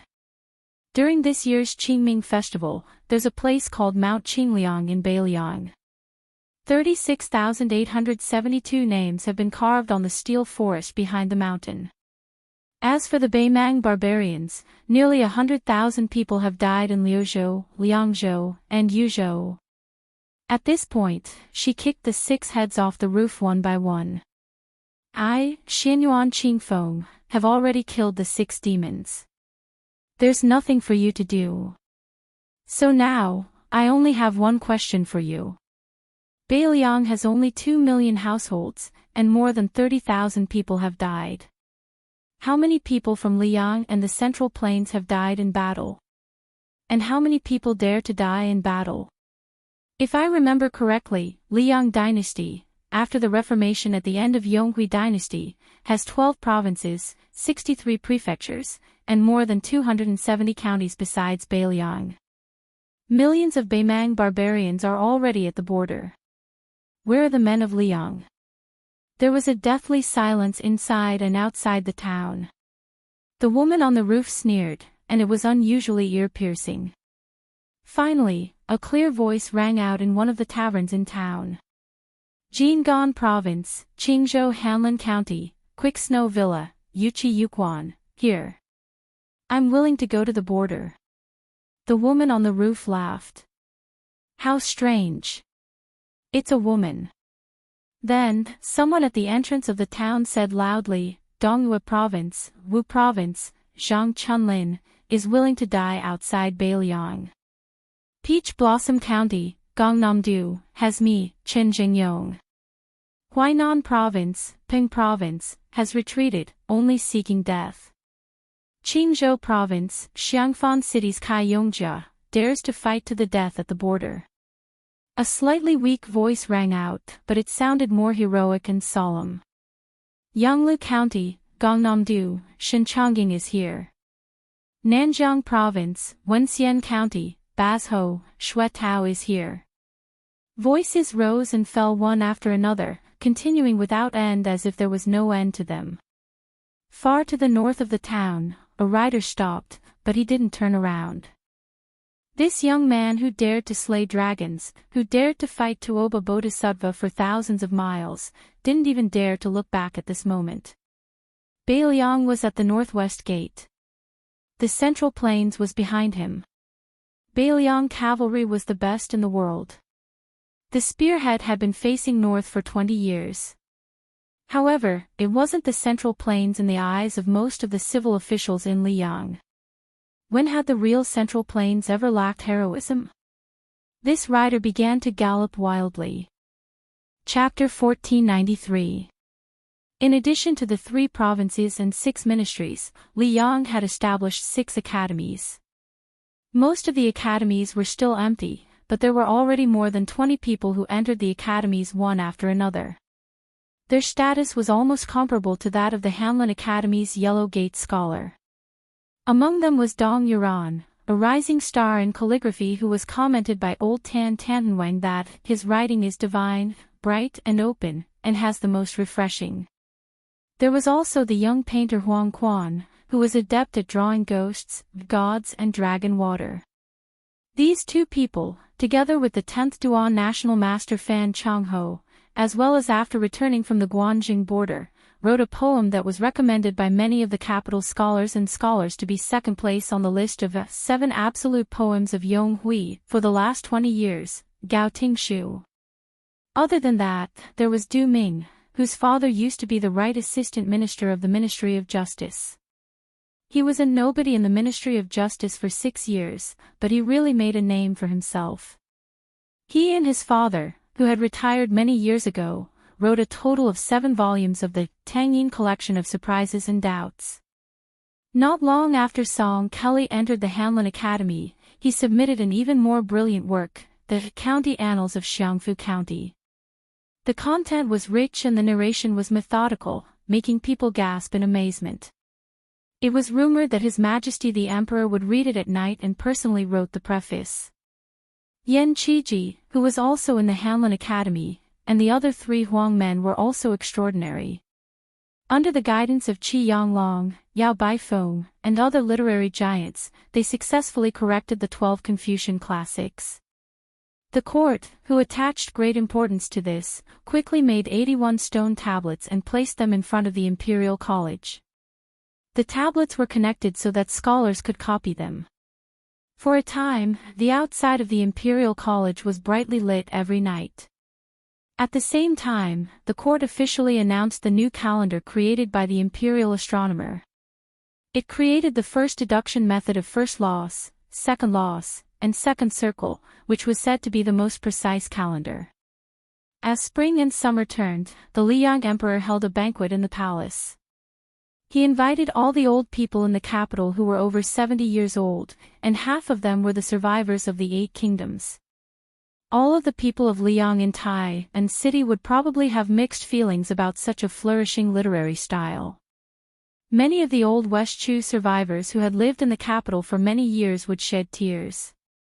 Their withered fingers trembled as they took off the West Chu crown on their heads that had never been banned by the Liang imperial court. Everyone knew that the emperor's children and grandchildren studied in the diligent room. However, apart from the officials in the capital, very few people knew that not far from the diligent room, there was a place to worship the Confucian sage Zhang. Here, there was a plaque with the words, "Heaven and Earth Together," written by the late emperor. The sage was worshipped there, as well as the secondary sage, and previous Confucian sages. At this time, the young emperor of Liang raised his head to look at the 3 divine positions and 8 memorial tablets. There were 3 people standing beside the emperor: Chen Wang, who was already a purple-clothed official; Song Kelly, who had once had 2 teachers, but unfortunately couldn't keep his integrity anymore, and a middle-aged Confucian scholar who was very unfamiliar to most people in the capital. The emperor said softly, "Song Kelly, your family originally had hopes of marrying 2 people here, but your grandfather and father both disappointed the late emperor.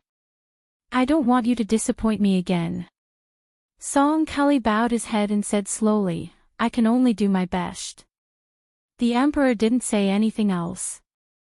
Song Kelly just kept his head down until Chen Wang gently tugged on his sleeve. The 2 of them walked out of the room quietly. Chen Wang turned around and walked forward, while Song Kelly kept his back to the door. After Chen Wang and Song Kelly left, the head eunuch of the ceremony directorate, Song Tonglu, quietly closed the door. The young emperor finally showed a hint of exhaustion. The middle-aged Confucian scholar who was qualified to meet the emperor since birth couldn't help but sigh, "Your Majesty, you shouldn't have indulged that woman from Mount Hui. Although I'm not a member of the imperial court, I know that being an official is, in the end, accumulating reputation. Reputation is a sound that reaches the ears of the emperor. Once the matter is done, it's in the emperor's heart. From top to bottom, it's just a matter of time before you reach the highest position. Then there's the reputation of the people, which has always been valued by the officials verbally but looked down on in their hearts. From the bottom to the top, the person who's the most successful is Qi Yanglong, who has persisted in Jianghu for 70 years. Tantanan and Huan Wen are close behind him. Yao Baifeng, who's only suitable for learning and not being an official, is slightly inferior. The assistant minister of the Ministry of Rights, Jean Lanting, has the heart but is powerless. The person who can surpass Yonghui as an official is Chen Wang, who just left with Song Kelly. The father and son of the Su family aren't officials of the Zhao family. The more this is the case, the more popular Su Fengnian will be. I'm afraid that one day, he'll have a harder time than the late emperor suppressing Su Shao. Zhao Zhuan calmly said, "Are you saying that Su Fengnian has the intention to rebel?" The middle-aged man shook his head and said, "On the contrary, I've never thought that the father and son of the Su family would rebel. After the Battle of the Western Fortress, it was like this. Now that the Battle of Liangmang has begun, no matter how the situation changes, it's still the same." Zhao Zhuan frowned and said, "Isn't that self-contradictory? The only scholar in the world who could be born as a saint, because of his family name and family background, this middle-aged scholar who was respectfully called Duke Yenqing by the Emperor of Liang sighed again, it's not contradictory. Your Majesty shouldn't set your sights on the next 10 years, but should look further." Your Majesty, what's the origin of the rise and fall of each dynasty? Zhao Zhuan smiled bitterly and said, Duke Yanqing's test is so big, I really don't know how to solve the problem from the small. If I say some empty words, not to mention Duke Yanqing, even I would find it ridiculous. The scholar shook his head and said, Your Majesty is wrong, very wrong. Chapter 1494. Zhao Zhuan said sincerely, Duke Yanqing, please enlighten us. In this place, the two of us have nothing to hide from each other. The middle-aged master of the Duke Yanqing's mansion did not have the slightest reverence of an ordinary official who had reached the realm of perfection. He just said indifferently, the Taoist saints advocated the 8 words: abandon wisdom, abandon benevolence, abandon righteousness. In the eyes of future generations, even if they don't criticize in their hearts, it is inevitable that they are confused. The reason is that for thousands of years, reading has become easier and more literate. The 8 words of the Taoist saints are like using the word block to control the flood. In the early days, the water was not deep, so it was feasible. But as time passed, it was not feasible. The original voluminous and tedious books became today's children holding a book with tens of thousands of words. Your Majesty, our Confucian school talks about etiquette, music, benevolence, and righteousness. We set rules for the people who read, and the combination of blocking and sparse, leaving gaps between rules for the people to follow etiquette. It is not only a matter of convenience, but also a matter of necessity. The middle-aged man looked up at a memorial tablet. If the first emphasis on etiquette and music is a prescription that our Confucian school made for the emperor to govern the country, then the only respect for Confucianism is a gift that the founding emperor of the Great Feng dynasty gave to the Confucian school. The root of the rise and fall of the world is actually the collapse of etiquette and music that many people, including Your Majesty, regard as a general talk. When etiquette and music collapse, benevolence, righteousness, loyalty, and trust become rootless duckweed. Foreign relatives interfering in politics, eunuchs messing with the government, vassal towns establishing a separatist regime, party fighting to bring disaster to the country, and even the emperor neglecting his duties. Which one of these is not a matter of etiquette? Maybe Your Majesty will say that it is easy to know but difficult to do. You will say that the dike of 1,000 miles can be destroyed by an ant's nest. Everyone knows that. But people are not sages, and the world is so big, the territory is so vast, and the people are so many. As a king, how can you see where the first ant's nest came from, when, and who? Do you think so, Your Majesty? Zhao Zhuan smiled, seeing a little to know the whole, and being immortal is a realm that only the masters of the finger Xian can reach. Zhen's studies are still so, but practicing martial arts is really killing me. The middle-aged man also smiled knowingly. He stretched out his hand and opened his 5 fingers to grab the air. By the way, the reason why Su Fengnian is the biggest problem of our dynasty is not that he is disloyal, nor is he unjust. In fact, this young king may be unreasonable in many things, but in my eyes, he is more polite than too many scholars. It's just that Su Fengnian and Zhang Julu were cut from the same cloth. They were working for the country, but they were not necessarily willing to work wholeheartedly for the sake of the emperor. Zhang Julu set up a dragon gate for the poor people in the world. Maybe in less than 300 years, when the emperor sits on the dragon throne, he doesn't need to pay attention to background at all. In addition, Su Fengnian is invisibly adding fuel to the fire. The deeper the imperial court suppresses Beiliang, the more meritorious the Su family will be. This trend may even be shortened by 100 or even 200 years. I, the Yanqing Duke, am not a saint. I can't see as far as Huang Longsher can see. I can only try my best to do things under my nose. Many sages had good intentions. They did not hesitate to die to open a new path for the future generations. Unfortunately, the future generations may not be grateful to them. The more paths they can take, the more they want to take shortcuts. At that time, when the 100 schools of thought were contending, the people's wisdom was enlightened. Therefore, the Taoist saints' inaction rule was completely reduced to empty talk. The emperor's dream of ruling by bowing down to rule was even more extravagant hope. Perhaps in the future, my Confucianism will also be in deep trouble like this. As the emperor of a country, the late emperor was actually wise enough. Unfortunately, he met Su Shao and Zhang Julu. The middle-aged man did not continue. He sighed with emotion. I'm just a scholar without the strength to truss a chicken. I'm far inferior to Zhang Julu when it comes to ruling the country. I'm far inferior to Yuan Benshi when it comes to planning the country. I'm far inferior to Su Fengnian when it comes to defending the country. I'm far inferior to Xie Guanyin when it comes to creating chaos. I'm far inferior to Huang Longshi when it comes to foresight.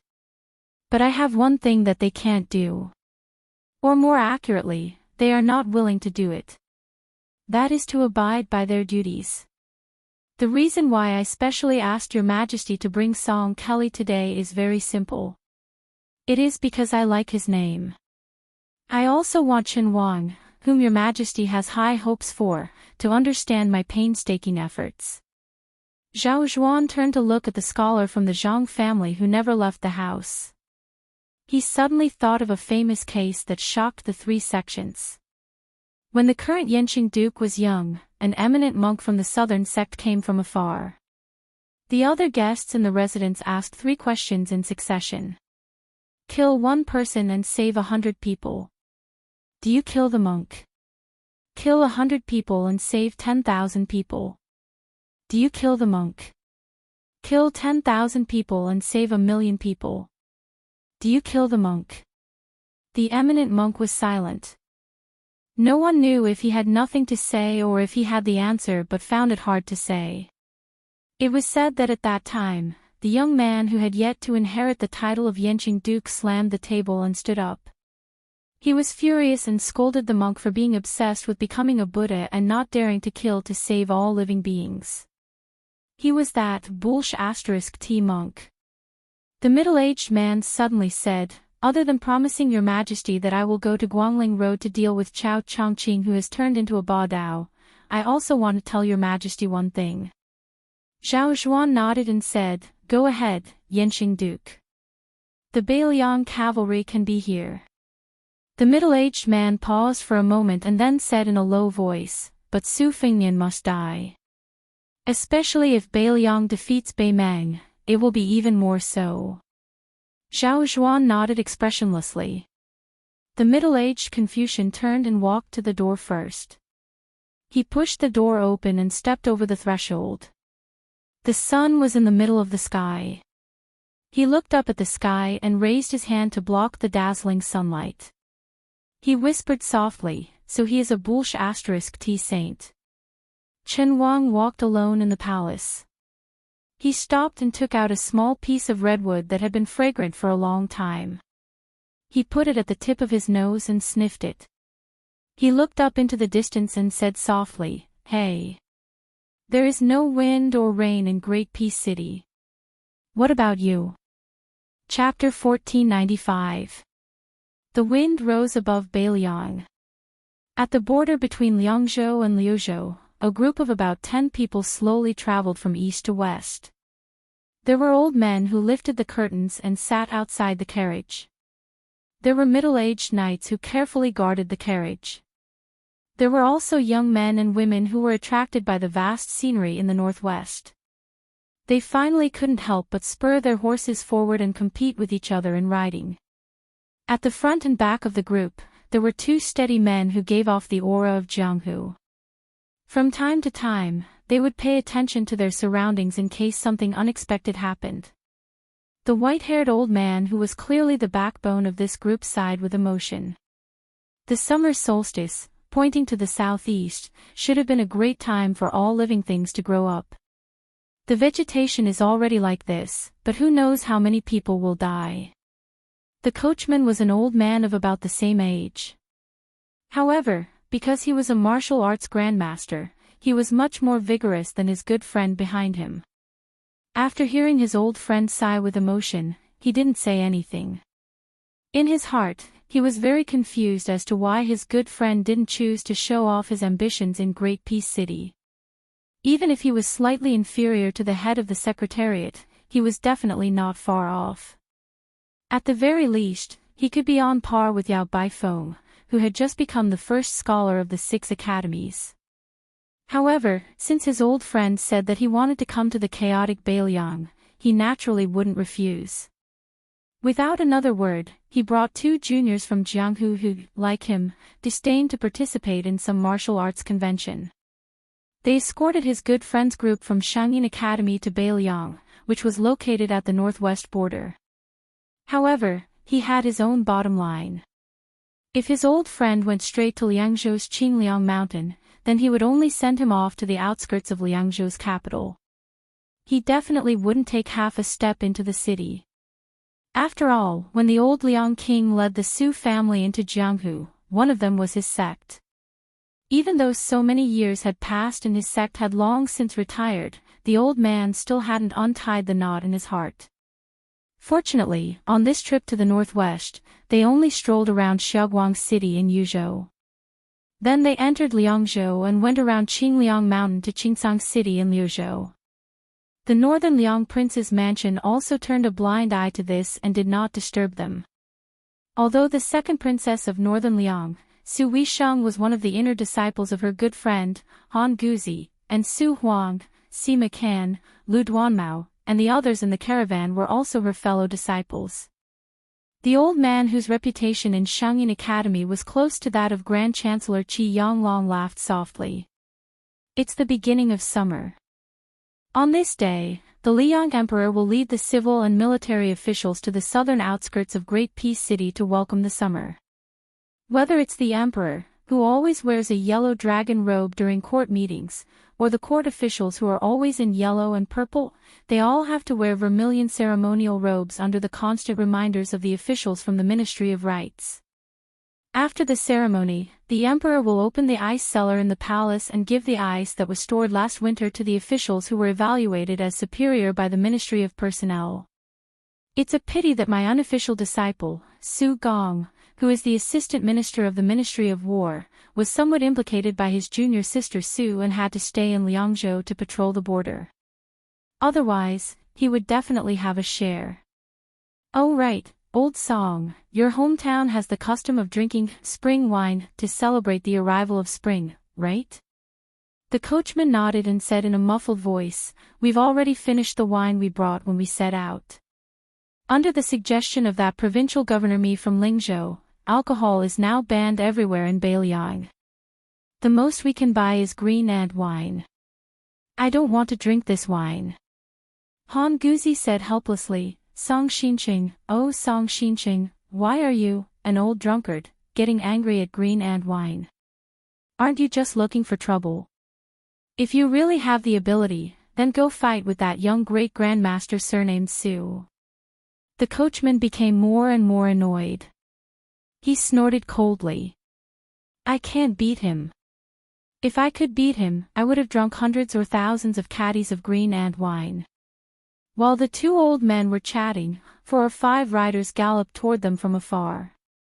Other than Han Guzi's granddaughter, Han Guxiu, the others were the old man's favorite students. The oldest man was in his 40s. He was recognized as a master of the art of war but refused to enter the imperial court, Su Huang. There were also Sima Kan, who was in his early 30s, and the handsome Lu Duanmao of the school of legalism. As for the woman with a cold temperament, she was a strange martial arts genius known as the Living Armory, Jean Bauscher. Since childhood, she had shown an amazing talent of eidetic memory. She had read all the martial arts secret books of all the major sects in the world, but she did not practice martial arts. Among them, Lu Duanmao's appearance was the most unbearable to look at. His skull was sunken, his nose was sunken, and his teeth were exposed. He had the appearance of someone who was destined to die young and be poor. Especially when he was together with Jin Baochu, who had an outstanding posture, he looked extremely ugly. If an ordinary timid girl looked at him, she might have nightmares at night. After Su Huang approached the carriage, he softly said, "Sir, just now, 3 li to the north, we encountered northern Mang scouts. Judging from their attire, they should be Lu Gui's subordinates, the Black Fox Guard. There are close to an entire unit of men and horses, and they should be coming for us. If nothing unexpected happens, a cavalry troop will slaughter their way out very soon." Based on Liang Mang's similar scouting regulations, the number of cavalry behind the marking post was linked to the number of people. At the very least, there were over 1,000. The Beimang cavalry following behind us is only 500. If we continue to move forward, they may not be able to enter the battlefield in time. Should we go south or turn back to buy time for the 500 Beimang cavalry? Han Guzi had a geomancy map on his knees. After looking around, he stretched out his hand and quickly pinched his fingers. He smiled and said, "It's a good fortune. It's okay. We can continue to move forward. Even if the sky falls, there will be someone to hold it up." Su Huang smiled and didn't say anything else. It wasn't just him, everyone believed this without a doubt, directly ignoring the large-scale northern Mang cavalry that was about to arrive. It was not that they were arrogant or that they relied too much on the martial arts grandmaster Song Xinqing's combat strength. It was because their teacher, Han Guzi, was an erudite man. He knew the ways of the world and was flawless.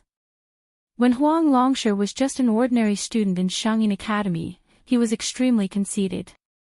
Thus, there was a saying, "Apart from the grain, there is no one else." Chapter 1496.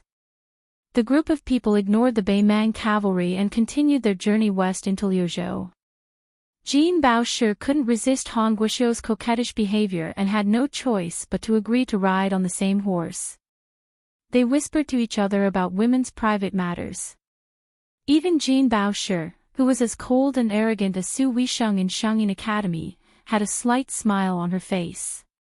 Lu Duanmao rode side by side with his 2 senior apprentice brothers Su Huang and Sima Can.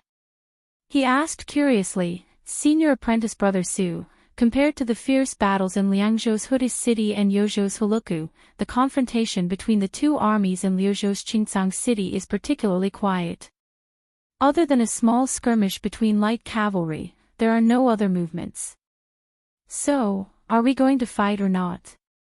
Su Huang, who was familiar with military books, smiled and said, "You have to ask Sima Can. It's useless to ask me." Lu Duanmao was stunned. Sima Can, who was focused on studying the art of vertical and horizontal maneuvering, smiled and said, "Whether we fight or not, we don't have to look at the Beiliang's Longxiang army or Beimang's great general Lu Gui. We have to look at the southern imperial court further north." Lu Gui, who was praised by the Empress of Beimang as a half-human butcher, has now become the biggest laughing-stock on the border of Liangmang. The southern imperial court of the northern barbarians is in an uproar. They all want to remove Lu Gui's position as the commander of the Western Front and give it to the king of the northern imperial court, Tuoba Bodhisattva. However, at this sensitive time, the king of Beiliang helped us a lot.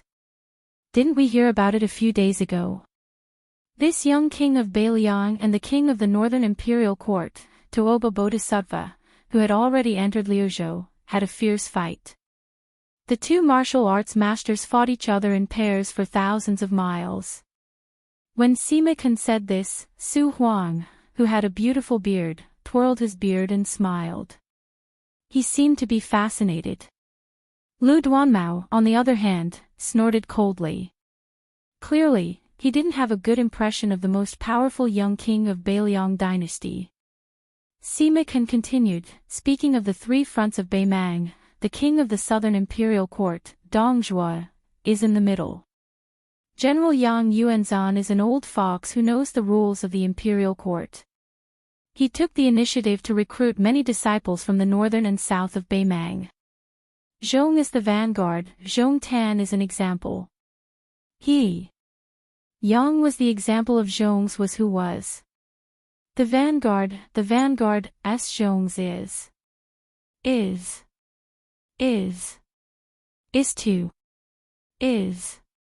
is To that.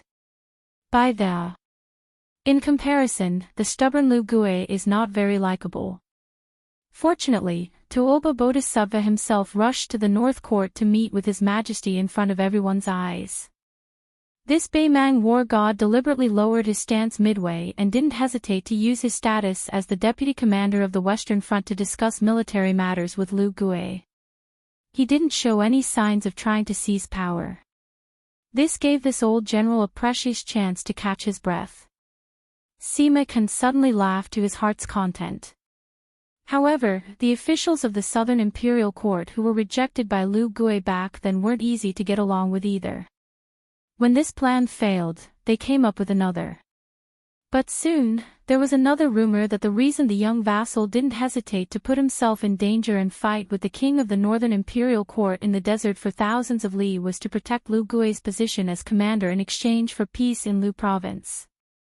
Otherwise, if the overly conservative Lu Gue was replaced, the three fronts of Beiliang's border would have been crushed by Beimang's iron hooves. More than 100,000 northern barbarians had died in battle, and the two battlefields of Tigerhead City and Shaguang City were still in a stalemate. Beimang's army was already filled with complaints, so Lu Gue, who was in charge of Lu province's military affairs, naturally became the target of public criticism. He became the best choice for the Southern Imperial Court civil and military officials to vent their anger and resentment. The old woman of Beimang, who has always trusted Lu Gue, probably wouldn't suspect the Eastern Front because of these rumors. The reason she didn't suppress the rumors was because she had no choice but to protect the morale of the army. I'm guessing that she must have sent a secret letter to Lu Gue to comfort him. Sima Can gazed into the distance with a grave expression. Will Lu province, which doesn't have a majestic city and high walls, fight? The answer is that it will definitely fight, and it will be exceptionally bitter. The speed at which people are dying on both sides will definitely surpass that of Tigerhead City and Calabash City. As for when the battle will begin, it will probably depend on when Tuoba Bodhisattva quietly returns to Lu province. The battlefield far away from the Imperial Court, even if it's several thousand li away from the Dragon Throne, is always the blood-stained lichen under the throne. How much blood will flow on the carpet under the throne is always decided by one person or the group of people near the throne. Lu Duanmao softly said, "Senior apprentice brother, you should go to Great Peace City." Sima Can shook his head and smiled. Senior apprentice brother Su should go, but I shouldn't. At this moment, Han Guishio rode over to the side of the three men from the treasury. The young Han Guishio smiled sweetly and asked, "Why?" Sima Can laughed and said, "Because there are many people in Great Peace City who are good at talking on paper. There are very few who can truly mobilize troops. If senior apprentice brother Su, who is full of military strategies, went there, he would be able to drill out of his bag very quickly. As for me, it's the exact opposite. I'm more suited for Beiliang, where fierce generals are as common as clouds but few strategists. It's a pity that teacher didn't take us to Qingliang Mountain. Otherwise, I would have thought of how to talk about old times with junior apprentice sister Su, and how to brag about myself to that deputy administrator Song Dongming." Han Guishio, who was sitting behind the treasury, made a playful face and teased, "Sima Can, no wonder grandfather said that your skin is thick enough to be ranked among the top 10 experts in the world." Sima Can turned his head towards the carriage and smiled mischievously as he shouted, "Teacher, you really like to praise people behind their backs. Even if you praise me in front of my face, I won't be proud." Han Guzi, who was famous for educating people without discrimination and teaching people in accordance with their aptitude, said unhappily, "Scram to the side." Even Lu Duanmao, who was filled with resentment at the mention of Beiliang and that young vassal king, was in a good mood. At this time, in the north, the figure of Beimang's black fox could be vaguely seen. And in front of the convoy, there was a rider who blocked the road, unknown whether it was friend or foe. Although the man in charge of opening the road at the front of the convoy was a junior of the martial arts grandmaster Song Xinsheng, his realm was not low. He had already stepped into the threshold of the second level of the master realm. And because of the famous divine weapon in his hand, he was able to fight against a first-level Vidra realm expert without being defeated in 100 moves. The man with the family's peerless blade, Forbidden Fire, subconsciously felt as if he was facing a great enemy. His body was full of chi, but he soon found that the chi of the rider was not terrifying. But to be careful, he still tightened his muscles and reached out to hold the hilt of the blade. Han Guzi asked Song Xinqing to stop the carriage, then stood up and smiled at the leading rider. Tao Duanyang, don't be nervous. The rider in front did not stop and was getting closer and closer. Han Guixiu's head poked out from the back of the treasury and saw a handsome young man sitting on the back of the horse. She turned to Lu Duanmao and joked, "Look at his appearance, maybe he's your long-lost brother." Lu Duanmao almost choked to death. The rider came close to the carriage and respectfully cupped his fist and said, "Old Mr. Han, there are 3,000 Beimang cavalry in the north. I'm here to escort you." Hearing that there were 3,000 Beimang cavalry, Han Guixiu was not afraid of anything. She still had the mood to joke, "You're shameless. Are you sure you're not in a hurry to be reincarnated?" Then she turned her head and shouted, "See McCann, you've met the same top 10 experts. Hurry up and compare your shamelessness." Chapter 1497. In the midst of the girls' teasing, Long Shengfeng gradually gained momentum. Everyone's clothes began to flutter in the wind, making whining noises as if they were crying. It made the young knight look even more spirited and bright. Perhaps praising him as, "What an immortal from heaven," was not an exaggeration. It was unavoidable that people would be surprised that such a barren and fierce cold land could nurture such a playboy who could make the famous scholars of Jiangnan feel ashamed of their inferiority. Therefore, even a proud and spirited woman like Jean Bauscher had to admit that this uninvited guest, regardless of his martial arts cultivation, at the very least, his appearance was extremely good.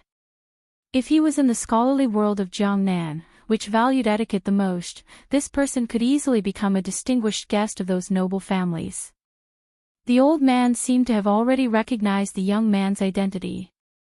His eyes were complicated, with the kindness of an elder, the pity of an outsider, and the gratification of seeing a fellow traveler. Under the scrutinizing gaze of the crowd, the young knight who had threatened to perform the duties of a host under the hooves of thousands of Beimang cavalry skillfully turned his horse around and extended his hand, indicating for the carriage to go ahead. Han Guzi nodded. Song Xinqing, who was acting as the coachman, lightly waved the whip in his hand. "Shoo!" he urged the horse to set off again. Han Guzi had taken in a total of 8 disciples. The first disciple was Yu Songyang, who was slow in speech but quick in action. He was the famous teacher Ji Shang of Shangyin Academy. His ability to comprehend was profound, but he was also brave enough to change the classics. He had a famous argument with the Confucian scholar Yao Baifeng. The two Confucian sages exchanged letters 18 times each. Yu Songyang also had the nickname of Mr. 18 Brushes, half praised and half criticized in the literary world of Liang. Then there was Chang Sui, a great poet who acted absurdly. Then there was Su Huang, a master of the art of war who was a distant relative of Su Gong, Sima Ken of the Zongheng family, Su Weisheng of Beiliang, Jin Baosher of the Jin family of Langjia, and Lu Duanmao, the grandson of the Lu family of Yangling. The last one, who was relatively unknown, was the Prince Xiao Kai who went to the western regions with the silver vase and died outside the Iron Gate Pass. Among Han Guzi's disciples, there were both men and women. There were those who were gentle, refined, and strict, and there were also those who abandoned etiquette as if it were a pair of worn-out shoes. There were only 8 of them, but they were involved in as many as 5 schools of thought: Confucianism, art of war, yin, and yang. The most important thing was that Han Guzi's disciples were all worthy of being called dragons and phoenixes among men. Therefore, in the Liang dynasty, this old man had the supreme reputation of Shuani.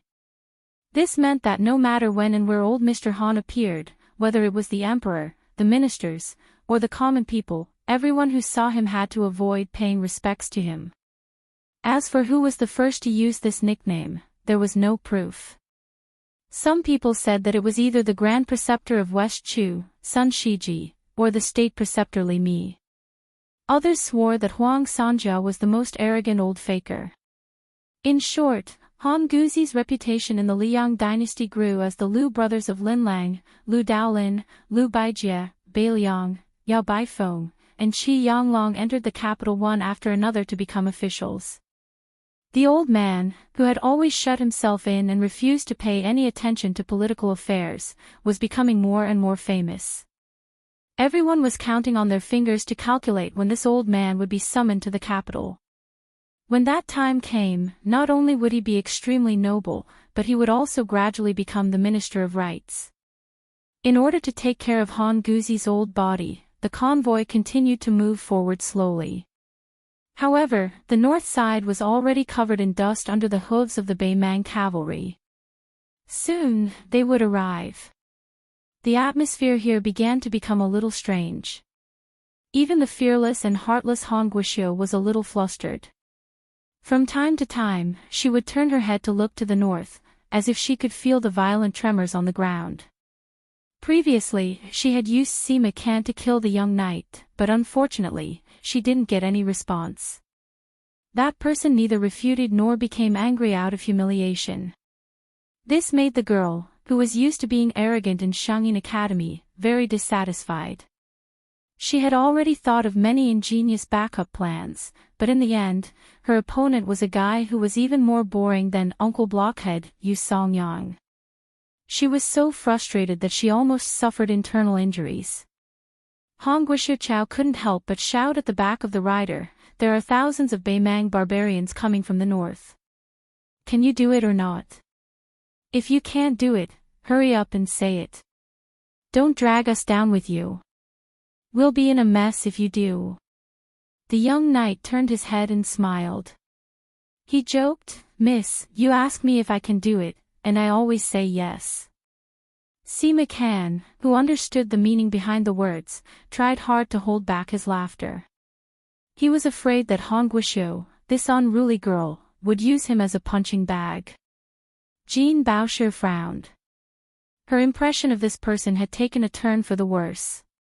She quickly classified him as an unscrupulous playboy. The simple-minded Han Guishou was a little suspicious, really. Don't puff yourself up at your own cost. When the northern barbarian cavalry comes, no one will save you. The young knight, who seemed to be in a good mood, laughed it off. Jean Baosher turned around and knocked on the girl's forehead. She whispered, "Silly girl, don't say any more." Han Guishou asked in a daze, "Sister Jean, why did you hit me?" Han Guishou suddenly understood. She smiled and whispered in Jean Baosher's ear, "Sister Jean, have you taken a fancy to this Bailiang man who looks like a dog?" "Sigh, it's not that I want to criticize you. This guy's appearance is not bad, but compared to my future husband, Xie Shibian, he's still thousands of miles away. My mother said that you can't judge a man by his appearance and family background. Character is more important than anything else. Bailiang men, especially those sons of generals, kill and kill all year round. They definitely have bad tempers and are uneducated. Sister Jean, I'll say this in advance. If you dare to marry a Bailiang man, we'll break off our friendship." Jean Baosher, who didn't know whether to laugh or cry, fiercely pinched the ear of this silly girl who spoke without thinking, "Is Xie Shibian yours? Who was the one who cried and told me that you wrote dozens of letters to him, but he didn't reply to any of them?" Just as the two girls were scratching each other's itches and playing around, the knight had already bid farewell to Han Guzi and rode away to the north. Seeing the back of the horse, Han Guishou widened her eyes. Has this guy lost his mind? Or was I right? Is he in a hurry to be reincarnated? The girl shouted, "Grandpa, who is he?" "You must already know, right?" The old man leaned lazily against the wall of the carriage, smiling but not saying anything. Han Guishou complained, "Stingy." Su Huang, who was beside the carriage, asked softly, "It's him." The old man nodded and looked at the sky with squinted eyes. He sighed, how does Chang Sui write a poem? When he was 15 or 20 years old, he captured the northern barbarian knight on foot. His iron robe was as white as snow. Jean Boucher subconsciously grasped the hilt of the sword at his waist.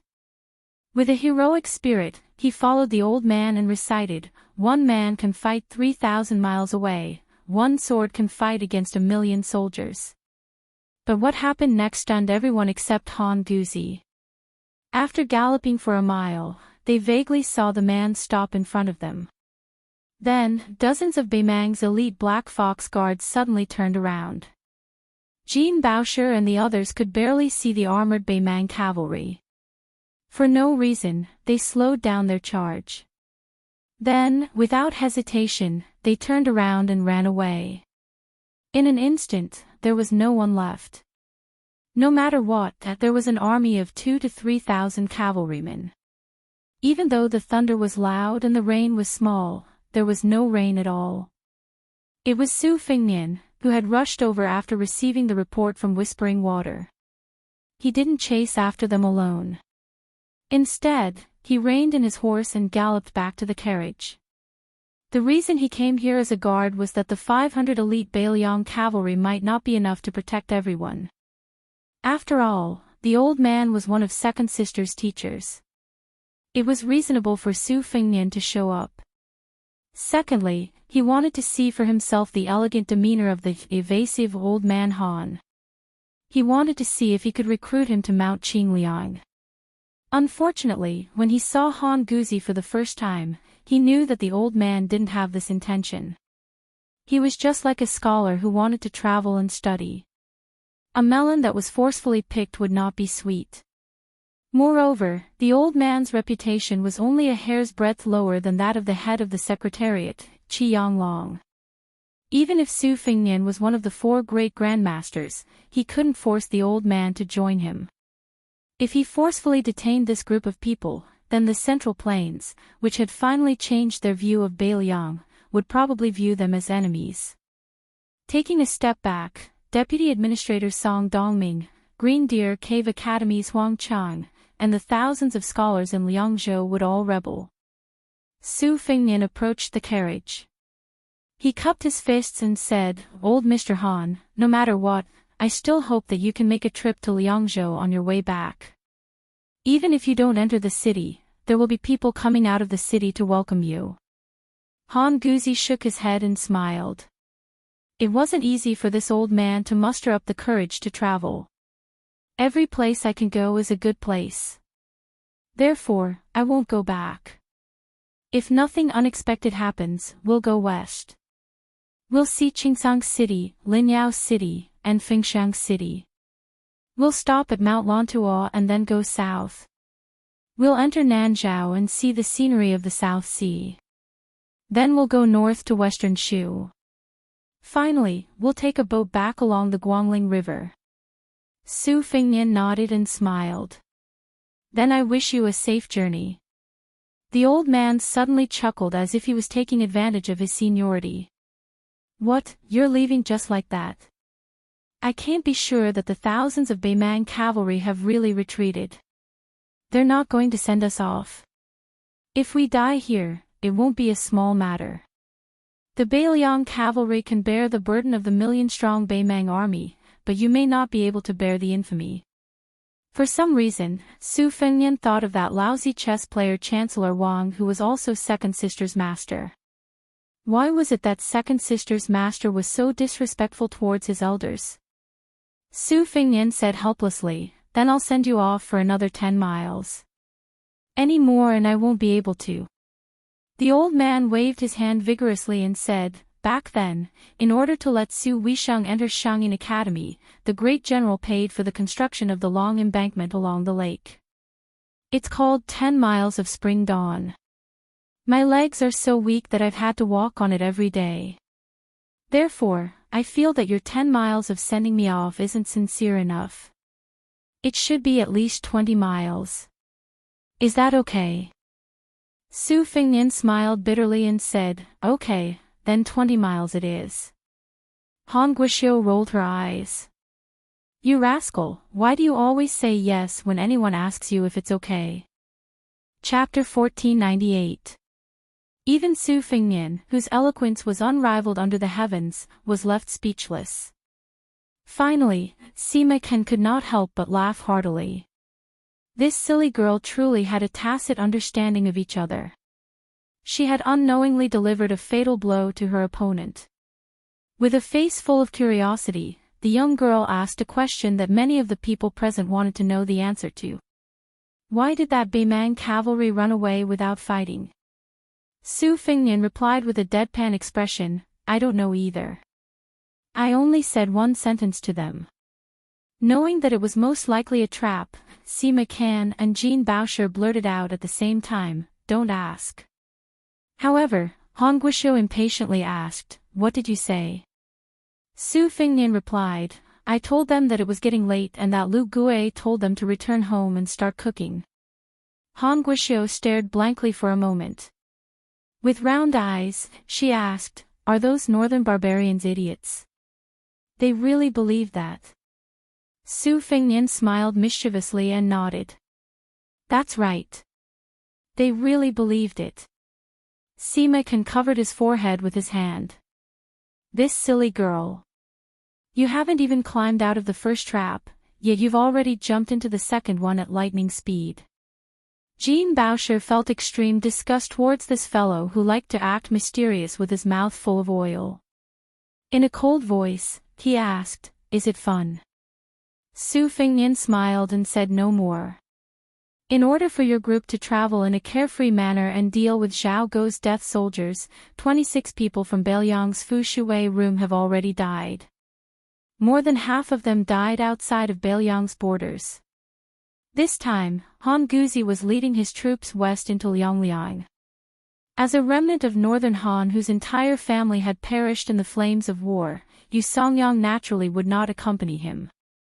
Chang Sui, the famous poet and writer, was the only disciple of Han Guzi who did not enter Beiliang's territory. He was clad in a green robe, wielding a sword and a wine pot, and went to Ji Bei in an elegant manner. Of the three Jianghu masters, apart from the steel breaker Song Xinsheng, who was Han Guzi's best friend, Qi Zihu, who carried the famous saber, Forbidden Fire, was a chivalrous man. The young man at the tail of the caravan, Lu Shouwen, had an extraordinary background. He came from the Huiji Lu clan, which was ranked third among the clans in the world that Li Yang had recently set. Although Lu Shouwen was born of a concubine, the Lu clan had always valued both civil and martial arts. Lu Shouwen, who had attained the cultivation of third rank before the age of 30, was naturally a favored figure of the clan. The spy report from the Fu Shui Fong mentioned that this person, like Lu Duanmao, liked the woman named Jean Baosher, but this was not the main point. The main point was that Lu Shouwen was most likely a double agent.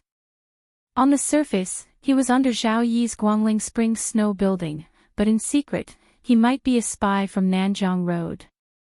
Along the way, Lu Shouwen had risked his life to kill 3 Zhao Guo masters. Once he returned, he would not be able to live in peace. It could be said that he was an infatuated type who did not love the country but the beauty. For some reason, Han Guzi suddenly had a strange idea. He said that he wanted to try the feeling of riding a horse in the west wind. Song Xinsheng, Su Huang, and the others could not persuade him. Han Guishou, who wanted to see the world in chaos, clapped her hands and cheered. She taught the worried Jean Baosher a lesson. With the help of the sweaty Sima Can, the old man finally got on the horse. Su Fingnian had no choice but to move closer to prevent the old man from falling off the horse. Fortunately, the old man did not seem to have any intention of urging his horse forward. He rode side by side with Su Fingnian, while Su Huang carefully guarded him on the other side. The old man, who was swaying on the horse's back, laughed and said, "It's true that this old man is young and wild, but it's a pity that I don't have the money to wear that brocade hat and marten coat. I haven't touched a saddle in the past few decades, and I don't even have the luxury of riding a horse." Thinking back to the aggressive manner of those Beimang barbarians just now, I'm really ashamed. I've read books and taught books for most of my life. The number of students and unofficial disciples I've taught is at least 20. In the end, even including the assistant minister of the Ministry of War, Su Gong, who is already on the border between the two Liao countries, I don't think anyone has ever killed a Beimang barbarian with their own hands. The old man sadly murmured, not a single one. Su Fingnian said with a smile, yes, there is. The old man nodded and said, yes, I'm old and muddle-headed. That girl Su led the famous Beiliang cavalry straight into Beimang's hinterland. At that time in Shangyin Academy, her fellow disciples stole a lot of jars of wine from me. The next day, they all reeked of alcohol and were disgraceful. As for me, I just pretended not to see it. At that time, even Yu Songyang was no exception. It said that he almost fell asleep during the lecture. Therefore, what the great general did back then was right. What you did was even better. Otherwise, with half of my neck buried in the yellow earth, I wouldn't have risked universal condemnation to make this trip. Su Fingnian said, Old mister, you're risking universal condemnation. The old man said apologetically, although you didn't say it, I still have to apologize to you and your Beiliang. This old man only did it on a whim, but many people were killed because of it. In the end, it was like going on a spring vacation. I just patted my butt and left. I couldn't help you at all. For the sake of my reputation, I didn't even get to see that girl Su even once when I was already at your doorstep. Su Fingnian said softly, the scholars of Shangyin Academy can't withstand the torment of wind and rain. Old mister didn't do anything wrong. Whether or not the warriors of Beiliang can defend the Northwest, this world still needs scholars to govern. Maybe one day, we'll need them to walk out of the library, put down their books, and step forward bravely in front of the flood of horses' hooves. Jean Bao Room, who was behind the three riders, had actually been listening attentively. After hearing these words, she was a little surprised. She had to admit that she had a new level of respect for him. She couldn't help but raise her head and stare at the back of the rider. He was travel-worn and wore very ordinary clothes. He carried a cotton bag on his back. He didn't have the cold knives and light crossbows that Beiliang's roaming cavalry were equipped with. If it was the son of a general like Northern Liang, which was as numerous as the hairs on an ox, it didn't seem like it. Although many of the descendants of Northern Liang generals had joined the army, she really couldn't think of a young person in Liuzhou who was so special to be able to chat calmly with her teacher. Could it be the Han clan strategist Qin Shiliang who was unknown in Jiangnan but had risen to fame in Northern Liang? Han Guishu whispered into Jean Bao Room's ear, Sister Jean, I think this guy might be that person. Jean Bao Room laughed involuntarily and shook her head. Impossible. You don't practice martial arts. You don't know what kind of power the most outstanding great grandmasters in the world have. I've seen a number of first-level great grandmasters. Han Guishu hurriedly interrupted, how could I not know? Isn't it just a dragon's roar, a tiger's step in the abyss, a mountain's peak? The older ones should have some immortal-like and imposing manner. Then the girl muttered to herself, now that you mention it, this guy really isn't an expert. Especially when he smiles, he doesn't look like a good person. He can't even compare to Lu Shouwen, who blocked a knife for you. In the end, Han Guishu sighed and said, there's nothing I can do. I originally wanted to come to Beiliang this time to see that Su Fingnian. Many of our sisters in the school seem to have given themselves a bewitching potion. If I see him with my own eyes, when I go back, won't they die of envy? Ha! I've thought about it. When the time comes, I'll say that I've seen Su Fingnian. I'll also tell them that the guy is 10 feet tall, with a strong back and a bare waist. His face is full of whiskers, and his arms are as thick as their legs. What dragon, phoenix, northern Sioux, southern song. Anyway, we've seen that song Mao Lin with our own eyes. He's really handsome. Other than my husband, Xie Shibian, I don't think anyone in the world can compare to Song Maolin. When I think of them hearing my description, I think of them crying in disappointment and sadness. The girl's little head leaned against Jean Bao Room's back and she laughed to herself. Chapter 1499. Jean Bao sure shook her head and laughed softly. You, don't be so bad. Be careful that you won't be able to get married. You should at least leave some memories for your friends. Han Guishio said childishly, no. Who told them to say that my husband is not even 1/10,000th of that Su Fingnian? Lu Duanmao was about to interrupt, but Lu Shouwen had already urged his horse forward and came to Jean Baoshi's side. Lu Duanmao, who was born to be able to ward off evil spirits, had a sad look in his eyes and stopped moving. The sharp-eyed Sima sighed quietly. He had told his junior many times that junior sister Jean was not the kind of woman who judged people by their appearance, but Lu Duanmao would always be discouraged when he saw her. When his junior brother Zhao Kai was still in the academy, he had successfully tricked him into confessing after he got drunk. Although Jean Baoshi was not moved, it was obvious that she did not hate him. However, Lu Duanmao was still so scared that his legs trembled after he woke up. Originally, Zhao Kai had already thought of how to encourage Lu Duanmao to strike while the iron was hot. However, with the sudden departure of his junior brother from Shangyin Academy and the shocking news that followed, Lu Duanmao completely retreated. For half a year, he drowned his sorrows in alcohol. In the end, he was awakened by Jean Baoshi, who could not stand it anymore. Only then did he let go of the wine jars and jugs that he relied on and was teased by others as the drinking wife by others.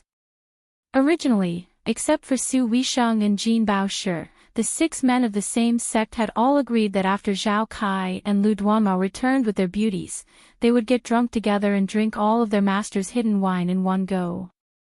Sima looked to the south with red eyes. Junior brother, you and I agreed to be the monarch and minister who would go down in history together. Sima did not hate the Bailiang, nor did he hate the young man who was his royal highness at that time. He just missed his playful junior brother very much. Lu Shouwen rode side by side with Jean Baoshi and Han Guishio, but he didn't speak to Jean Baoshi, who fell in love at first sight. He looked towards Han Guishio and said with a gentle smile, "Are you scared after seeing those northern Mang barbarians?"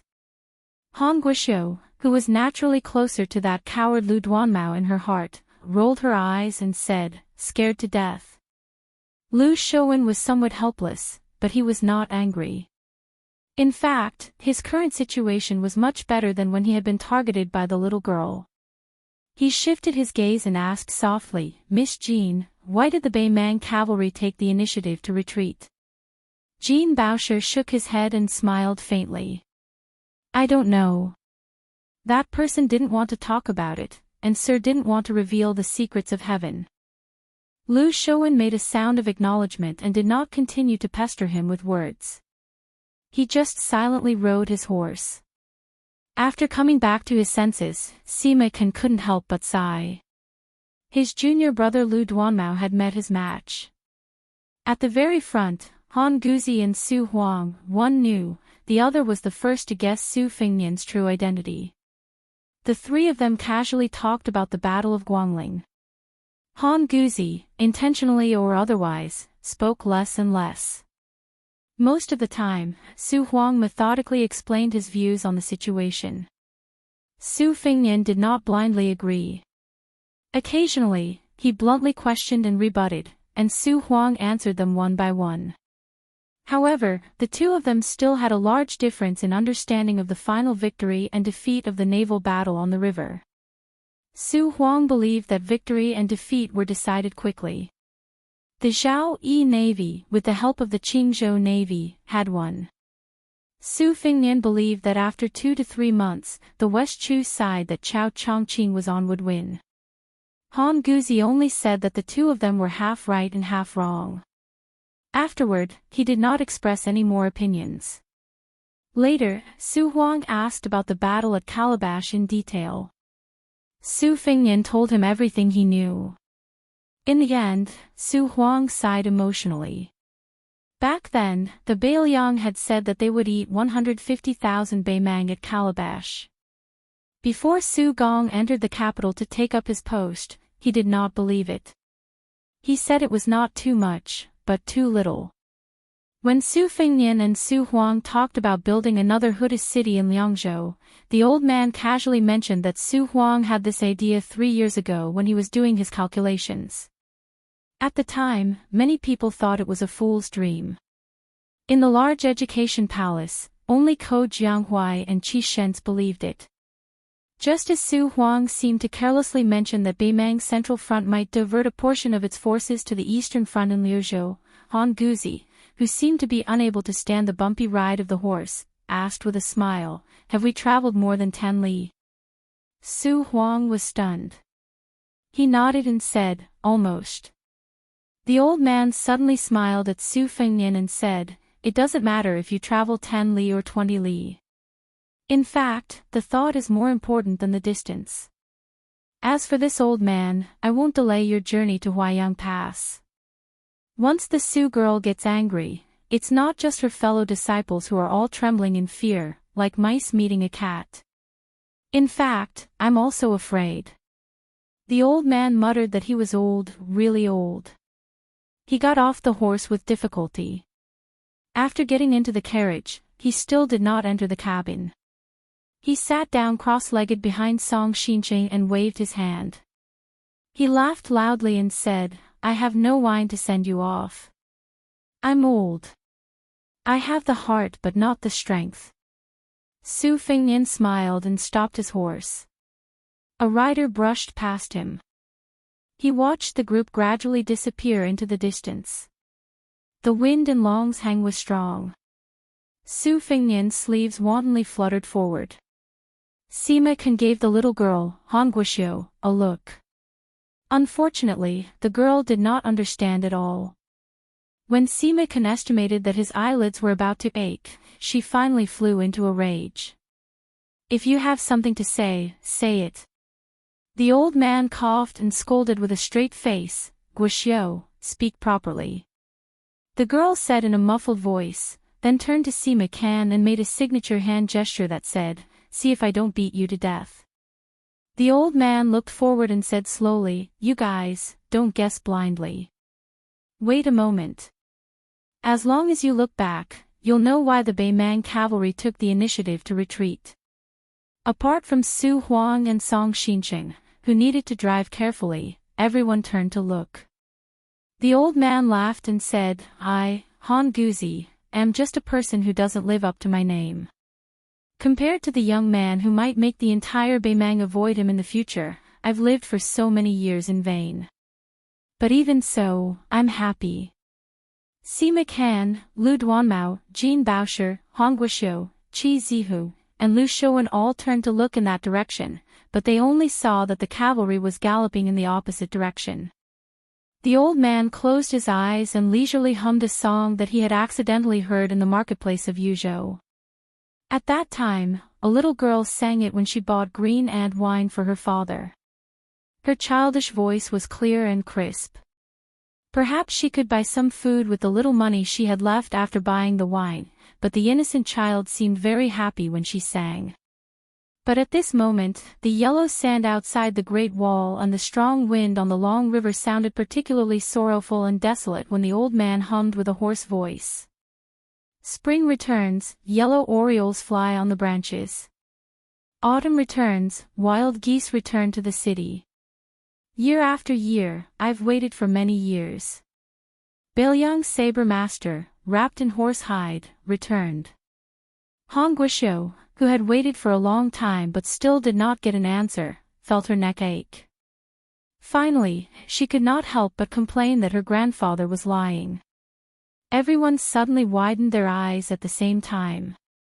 In the distance, there was a line of peerless cavalry, like a snow-white tide, surging over. Sima Can said in shock, "Is it the great snow dragon cavalry?" Su Huang did not turn around, and said in a deep voice, "It's the white horse cavalry." Han Guzi opened his eyes, thinking back to those years, the invincible elite soldiers of Great Qin. Every time there was a war, there would be 2 words that would resound through the sky. Su Huang closed his eyes, as if he was imagining the scene of the tiger and wolf army with irresistible force. He laughed softly, "The wind rises." Sima Kan, who was familiar with history books, murmured, "The wind rises." While Han Guoxiu was shocked behind him, Jean Baosher suddenly turned her horse around. Her whole body was trembling, and she shouted at the back of the figure, "Bai Liang. The wind rises." Han Guzi exhaled softly, and laughed loudly. 800 years ago, the wind rose in Great Qin. But how can the era that I, Han Guzi, live in be inferior? Because 800 years later, Bai Liang would fight to the death. Chapter 1500. Su Fengnian, escorted by 800 white horses, did not follow the original plan to go straight to Huda City so that he could be deployed in the Huaiyang Pass Protectorate. Instead, he was called to a place further south, where the northern Liang Path could be called a beautiful scenery. The water was abundant, the mountains were steep, and the geography was good. Naturally, it could not escape the eyes of the military. It was here that Bai Liang was going to build a city more majestic than Huda City. Giant trees from the depths of the Nanzhao Mountains in West Shu, which had been stored in Bai Liang for many years, and countless giant stones that had almost hollowed out the mountain peaks of Lanyu were transported along the wide road. Under the orders of the young lord, with the prince's mansion in Mount Qingliang as the center, the 3 provincial governors' mansions and the garrisons in various places as the main force, almost the entire Bai Liang except for Liuzhou was affected by this new city. It was as if the majestic qi in the body of a master began to circulate rapidly. Su Fengnian personally assumed the temporary position of General Master Craftsman, Administrator Li Gongda and a Master of Moism acted as governors, and 6 people, including the Liangzhou Provincial Governor Wang Peifang, who was half a rank higher among the 4 provincial governors, and Wang Linquan, who used to be the god of wealth in Qingzhou, acted as deputy supervisors who participated in specific affairs. In one breath, all the garrison troops in the south of Liangzhou's border and hundreds of thousands of soldiers under the age of 50 were stationed here. The construction was in full swing. Now, in Bai Liang, the only person who could give orders to Su Fengnian was Su Weisheng, who had just been conferred the title of Princess Fujing by the Liang imperial court. In the twilight of the setting sun, Su Fengnian and Su Weisheng, as well as several powerful governors and deputy supervisors, slowly walked along the river. The master of Moism who came out of Mount Qingliang with Liuzhou provincial governor Yang Guangdo was temporarily unable to leave. Of course, Administrator Li Gongda, who was also one of the governors, had to be present to explain the construction process of the new city to the young lord. In the past few years, Li Gongda could be said to have tasted the taste of life. First, he was promoted to the second-rank administrator and became the top border official in the Liang dynasty. Then, before he could even sit down, he encountered the turbulent situation of Bai Liang's change of dynasty. Sure enough, Su Beiji took away his title of Lingzhou provincial governor without saying anything. Then, Song Dongming became the deputy administrator who did not follow the etiquette system and was stationed in Mount Qingliang.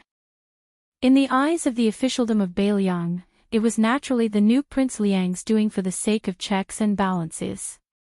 However, just when everyone mistakenly thought that Li Gongda would soon pack up his things and leave, the young lord immediately appointed Li Gongda as the governor of the new city. The desolate scene of the administrator's mansion in the early spring of the second year of Xiangfu was still vivid in the minds of the officialdom of Lingzhou. Now, many officials began to regret that they did not take advantage of the cold stove. And after Li Gongda rushed here, he was like a different person from before. He ate and slept in the open with the big son of the Mo family.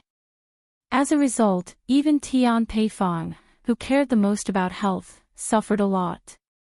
Li Gongda's mouth was dry from talking, so he casually took the water bottle mixed with a lot of herbal medicine from his waist and took a sip. Then he sighed with emotion. Your Highness, I've been a local official in Bai Liang for most of my life, and I've been racking my brains to figure out how to be an official. Even when I got into the carriage after leaving, I was just secretly glad that your highness didn't forget me.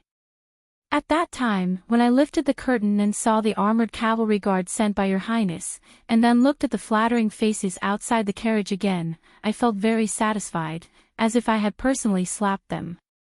Although Tian Peifong was the high-ranking provincial governor of Liangzhou, she was still not qualified to walk side by side with Su Fingnian, Li Gongda, and the others.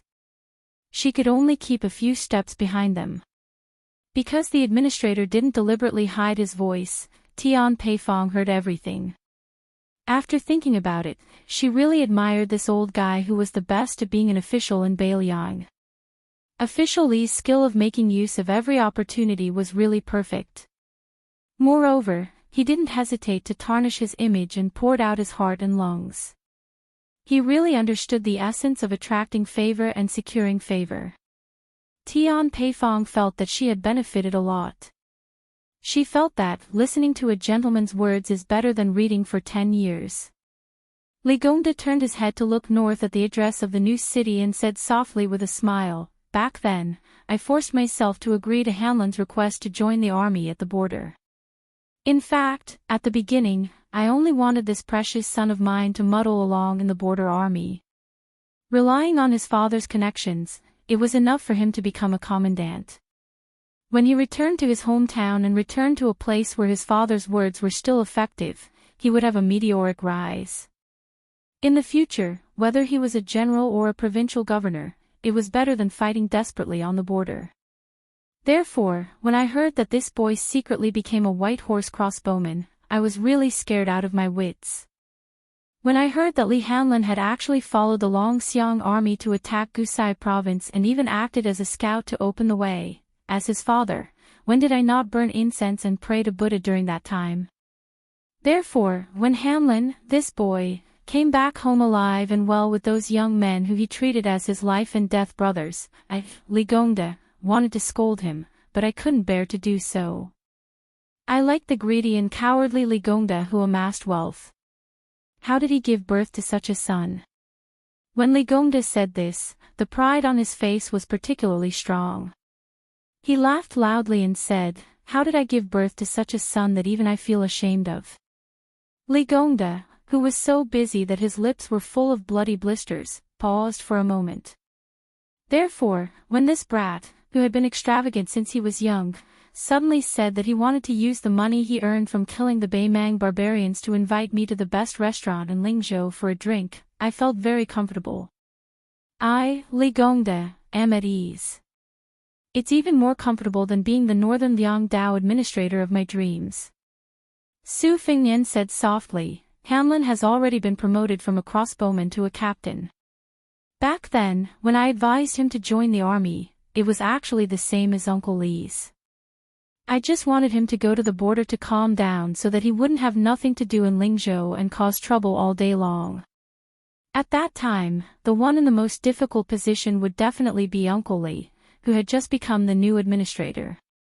I also didn't expect Hanlon to be reborn and become a top-class elite soldier in the Beiliang Frontier Army on his own."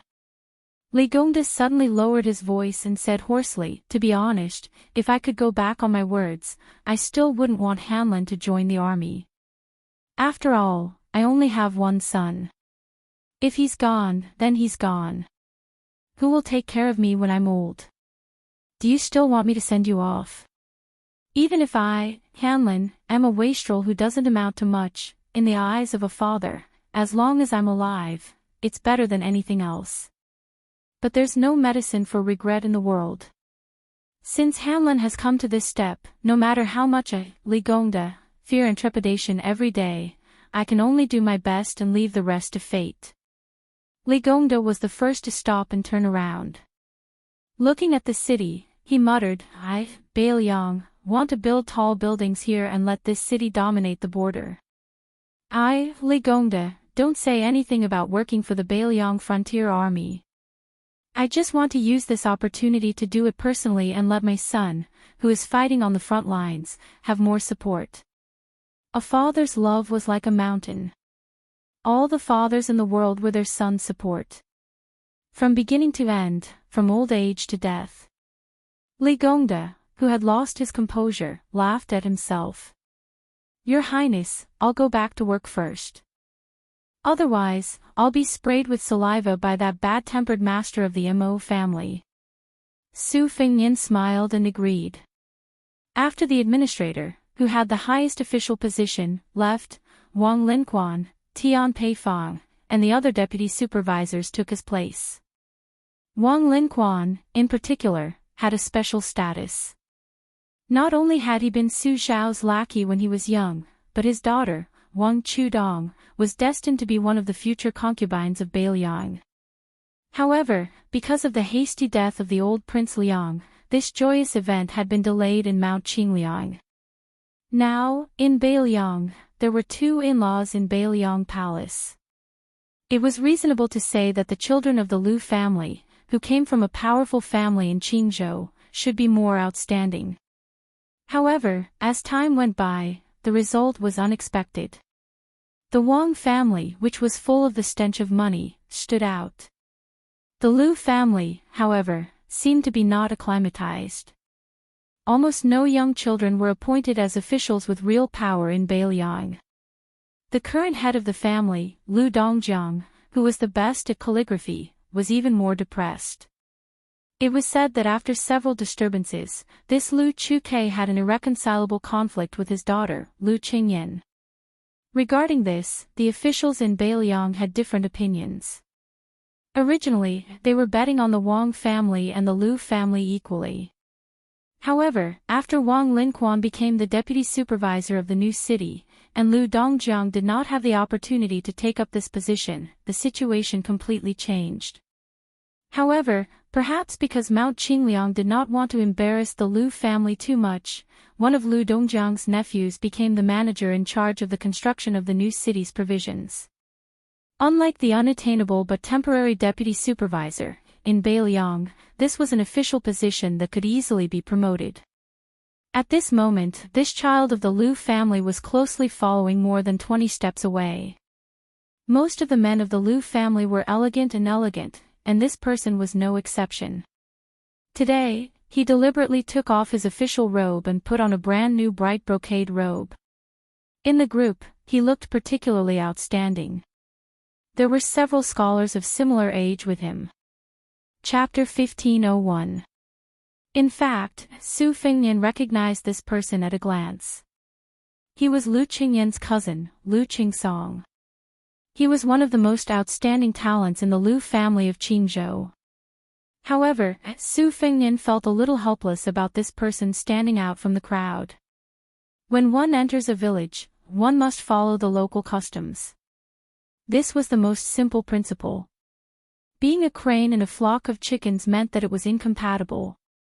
In the officialdom, who was not in harmony with the light and the dust. It was a taboo to have this kind of edge. After all, it was a completely different field from the scholarly and literary world, which emphasized high standards and elegance. Su Fengnian sighed in his heart. After chatting with his father-in-law, Wang Linquan, he deliberately turned around and stopped to look at Lu Qingsong, who was still 3 rows away from him. The people present were all old foxes in the officialdom. They quickly made way for him. Lu Qingsong, who had been paying attention to the young lord's movements, quickly understood and walked forward confidently. After a few steps, he suddenly turned around and looked back. Then, a young scholar hesitantly walked out of the line and followed Lu Qingsong. This presumptuous action made all the officials, including Tian Peifang, a little unhappy in their hearts. Those who were less cultured had already frowned. Lu Qingsong was just a small 7th-level manager. It was fine that he relied on the special identity of the Lu family to have an audience with the prince, but what right did he have to bring an outsider?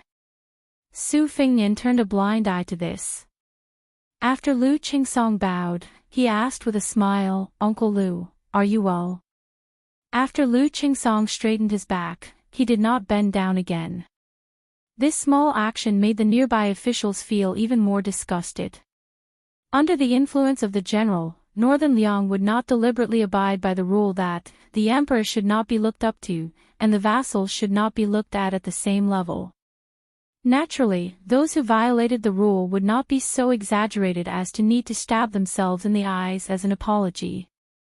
However, the arrogance that came from Lu Qingsong's bones was really too disgusting. Lu Qingsong still acted as if there was no one around. He said in a neither servile nor overbearing manner, "Uncle as well. Every day at home, he writes more than 10 pieces of calligraphy." Even Tian Peifong could not help but roll her eyes. This guy's words had a hidden meaning. Did he mean that Lu Qingsong had to pretend to be leisurely because he could not fulfill his ambitions? Tian Peifong narrowed her eyes as she stared at the young face she had seen at the banquet. She had the urge to swear. Others might not know, but as the provincial governor of Liangzhou, he knew very well. At the time, the king had intended for Lu Dongjiang to be the governor of Liangzhou, but the head of the Lu family did not want to be an assistant. He was unhappy and refused. The king then suggested that he be the mountain master of the White Horse Academy, which was as famous as the Green Deer Cave Academy. Lu Dongjiang was still not happy. At the time, Tian Peifong felt a little guilty for occupying the position of provincial governor of Liangzhou, so she personally set up a banquet to invite Lu Qingsong. In the end, none of the men of Lu Dongjiang's generation from the Lu family showed up. Only Lu Qingsong and the other young people who had not even grown hair yet entered the manor. On the other hand, Wang Linquan, who had the same status as Lu Dongjiang, was also a relative of the Qingliang Mountain imperial family. When had he not been amiable when he met people? What's wrong with being a scholar? Tian Peifong, was a scholar that even Yao Baifeng praised a few words. Could it be that only scholars in Qingzhou with the surname Lu were precious in the world, while scholars in Beiliang were worthless? In the imperial court of Liang, among the older generation, there was Yao Baifeng, who was in charge of the imperial college, and Yan Jieshi, the grand secretary of the palace pavilion. Among the younger generation, not to mention that ungrateful wretch Jean Lanting, there was also Chen Wang, who was already in the central government, and Sun Yin, who was famous in the capital. Su Fingnian said pleasantly, "Now that there is a deputy administrator in Yidao, it's a rule of the imperial court. Deputy Administrator Song has been complaining to me about the heavy workload and that he can't handle it alone. After all, Beiliang is different from other places. It shouldn't be difficult to ask the imperial court for a legitimate deputy administrator." Lu Qingsong, who heard the implied meaning, couldn't help but be excited. However, he immediately glanced at Wang Linquan, who was standing next to Su Fingnian, but the latter didn't move. Then Lu Qingsong introduced him to Su Fingnian, "Your Highness, this is Zhang Huanji, who is very famous in Jiangnan scholarly circles. He is skilled in zither, chess, calligraphy, and painting, especially his paintings of mountains and rivers far and near. Moreover, if Zhang Huanji were to take part in the imperial examination, he would definitely take the top 3. Therefore, he gave up his bright future and came to Beiliang alone." Compared to the famous and distinguished Lu Qingsong, the young scholar named Zhang Huanji was much more reserved. He bowed respectfully and said, "Zhang Huanji greets your highness with fear and trepidation." Tian Peifong carefully observed the prince's expression. As long as the prince showed a trace of dissatisfaction, he could let this young man named Zhang Huanji sit on the bench in Beiliang's officialdom for a long time. Su Fingnian had already sized up Zhang Huanji. After hearing what he said, he smiled and said, "It's been hard on you." Zhang Huanji was stunned. He lowered his head and said in a trembling voice, "I don't dare. After I arrived in Beiliang, I saw and heard with my own eyes. Only then did I realize that Beiliang is very different from what I remembered." Su Fingnian dismissed it with a smile and turned to continue walking. Not long after, he had Tian Peifong, Wang Linquan, and the others go back to work. He only walked side by side with Su Weisheng on the riverside. Not far away was the white horse in charge of guarding. Su Fingnian asked softly. Xianyuan Qingfeng took the initiative to contact the Fu Shui room. Su Weisheng nodded and said, at that time, Xu Yiping first contacted Lu Nerong of the Fish Dragon Gang. Wutongyan and the Fu Shui room were a little rushed, so we planted many Jianghu spies among the three people. At the same time, we also moved the men of sacrifice of the Fu Shui room back to Beiliang. They are in charge of spreading rumors. Su Fingyan smiled and said, "No wonder Xinyuan Qingfeng said he wanted to fight me and make me lose to him. If I knew about this, I would have agreed. This is a big favor." Su Weisheng asked, "After you met Sir and the others, how did it go?" Su Fingyan shook his head and said, "After all, Sir is still the Chancellor of Shangyin Academy. His every move is involuntary. Being able to come to Beiliang has already crossed the bottom line of the Liang Zhao clan. I guess Qi Yanglong will soon come up with a countermeasure in the capital and spread the news. Once Sir Han returns from his travels, he will take over the position of Grand Chancellor." Chapter 1502. Su Weisheng turned his wheelchair and stopped in front of the river. He sighed softly. When Sir deliberately didn't enter Liangzhou, I knew that he had made up his mind. If Sir had entered the city, we would have been disappointed, because this would mean that Sir had no desires and would bring all the disciples back to the school. Since he had shown it to the Liang imperial court, it meant that at least one disciple would secretly stay in Beiliang. Su Fingyan was pleasantly surprised. Su Huang, Sima Can. It would be good if one of them stayed. Su Weisheng probably remembered the years when he studied in Shangyin Academy and was a little absent-minded. Su Fingyan said softly, "Don't worry, Sir is still very healthy. He rode a horse for 10 miles. Su Weisheng looked up and glared. "You didn't stop him." Su Fingyan rolled his eyes. "At that time, Sir wanted me to send them 20 miles. I was in a hurry to get to Huayang Pass. Plus, Su Huang and the others were desperately trying to stop me, so I didn't say anything." Speaking of this, Su Fingyan smirked and said, "In the end, old Mister only asked me to accompany you for 10 miles. Although he said it was my intention, I think old Mister really couldn't take it anymore." Su Weisheng's lips curled up. Su Fingyan squatted down beside the wheelchair and rubbed his temples. He sighed. Why is the Lu family so stupid? Could it be that the intelligence of the entire clan was concentrated on the old consecrator Lu Feiqi and Lu Qingyan? Wang Linquan isn't someone who's easy to deal with either. Although he's been watching from the sidelines, he's still kind enough to not kick the Lu family when they're down. But at the very least, we're still a family. If Wang Linquan can take a step back, Mount Qingliang will be much safer. Su Weisheng asked calmly, "So you deliberately propose to let Lu Dongjiang be the useless deputy administrator to beat Wang Linquan?" Su Fingyan said bitterly, "You can say that I'm beating around the bush. However, if I continue to ignore the Lu family, I'm afraid that in less than 3 or 4 years, the local officials of Beiliang will eat up the Lu family until not even their bones are left.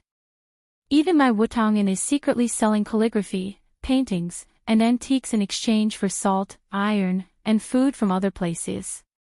This Lu family, on the other hand, has bought more than 30 calligraphy and paintings with the old consecrator's hard-earned savings. Since they have no choice but to take root in Beiliang, it would be good even if they followed Wang Linquan's example and bought land at a low price from the other families that have moved out of Beiliang. Was this the time to pretend to be cultured? Each one of them is feeling complacent, thinking that they have taken advantage of the world." Su Weisheng suddenly gloated. "Actually, you underestimated Wang Linquan's conduct. Since the beginning of spring, this god of wealth has quietly bought a number of priceless calligraphy and paintings at a low price. He should be lowering his status to give them to the Lu family. As soon as you opened your mouth, you casually threw out a second-rank deputy administrator. Wang Linquan can't give them away. Otherwise, not only will the Lu family not care, they will also be looked down upon by the old Lu Dongjiang and the young Lu Qingsong."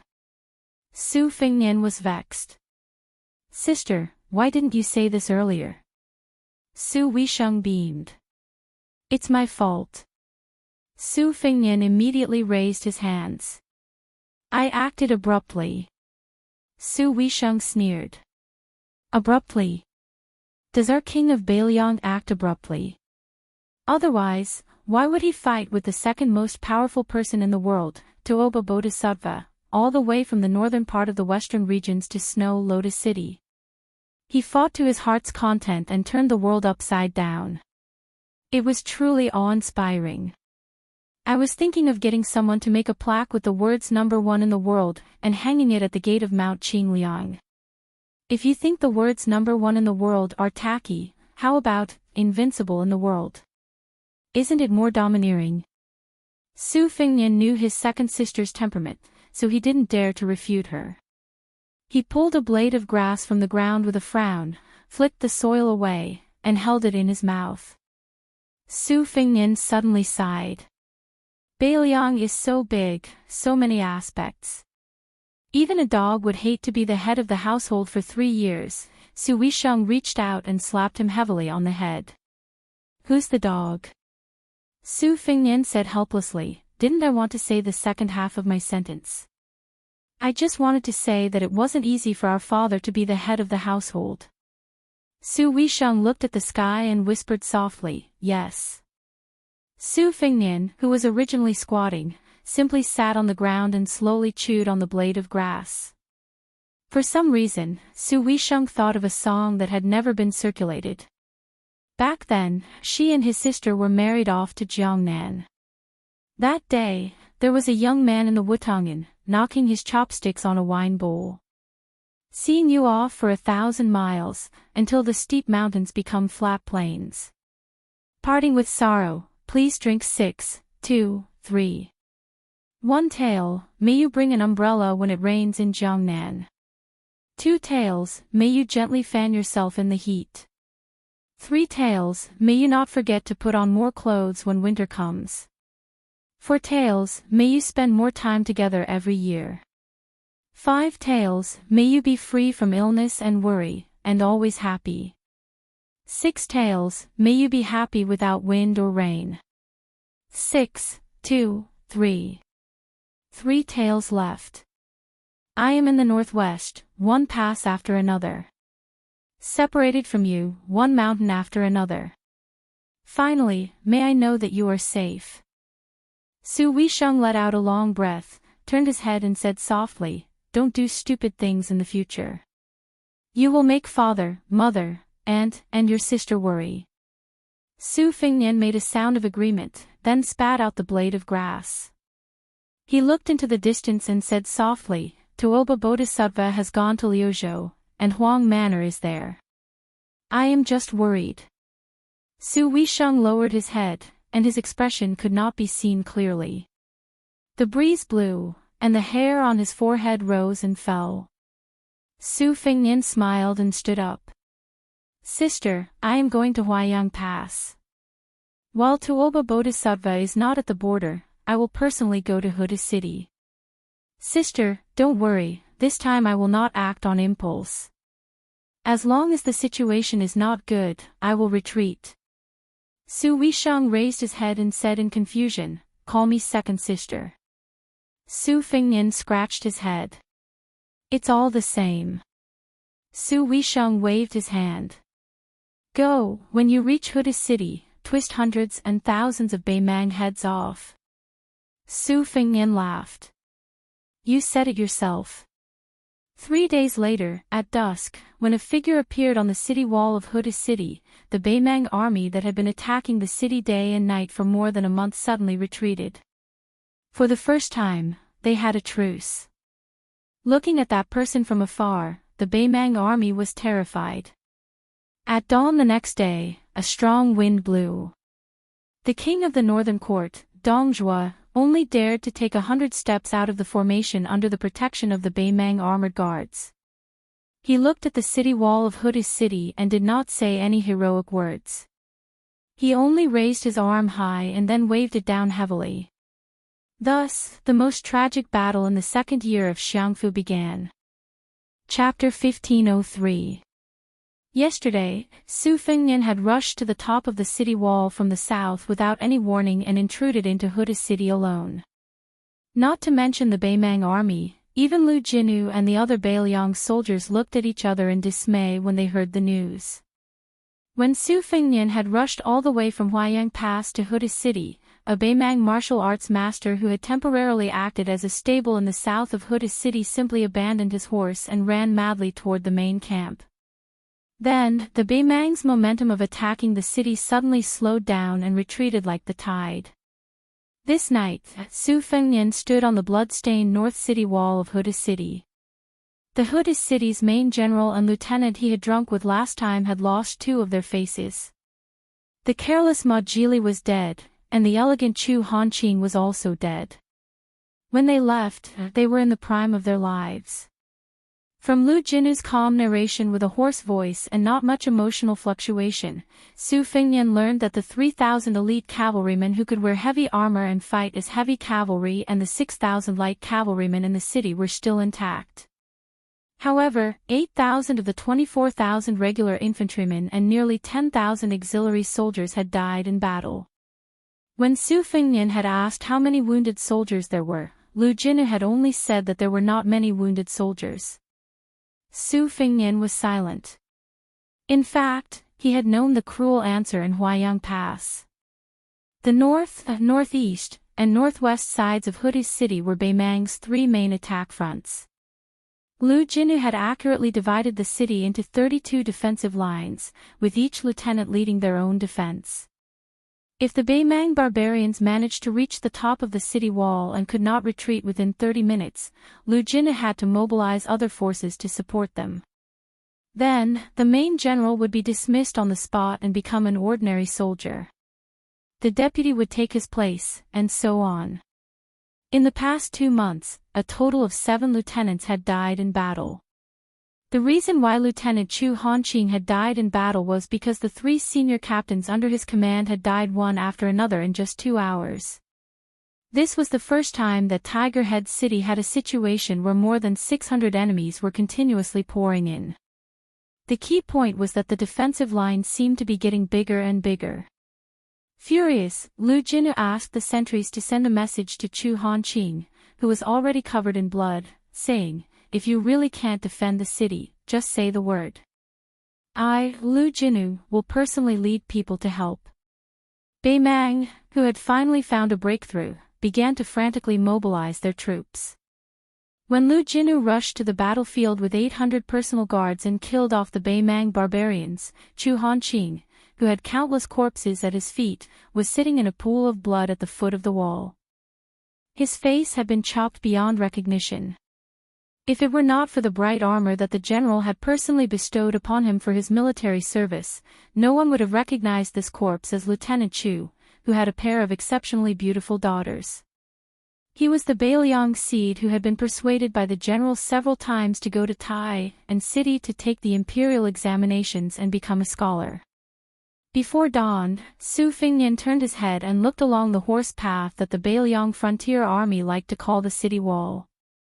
The corpses on both sides had been removed last night, so the people who appeared on the city wall at this moment were all living people. This seemed like nonsense, but in fact, it was not. As long as ordinary people did not have any illness or difficulties, they might need 40 to 50 years to lie in a coffin.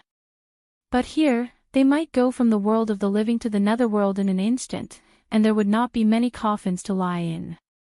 Su Fengnian looked away and said to Lu Jinu, who was about to return to the tall building in the city to pay attention to the first-hand battle situation, "General Lu, at present, I can only make a rough judgment based on the Qi cultivators of the Guanyin sect. I know that Tuoba Bodhisattva has come south from Xijing and will arrive at the border between Gusai and Liuzhou in about half a day. Therefore, Dongjue urgently stopped the attack to let the scouts pass on the military information to Tuoba Bodhisattva. The great Grandmaster Qi cultivator Tantai Pingjing is not in Beiliang now, so I can't accurately know Tuoba Bodhisattva's whereabouts. Therefore, I can only stay in Huda's city for another 2 days and 1 night at most. To be honest, the outcome of the battle between me and Tuoba Bodhisattva is 50-50.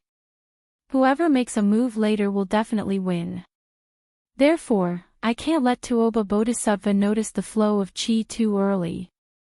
In the early stage, I can only suppress the battle, probably at the Xian stage, at most at the celestial stage.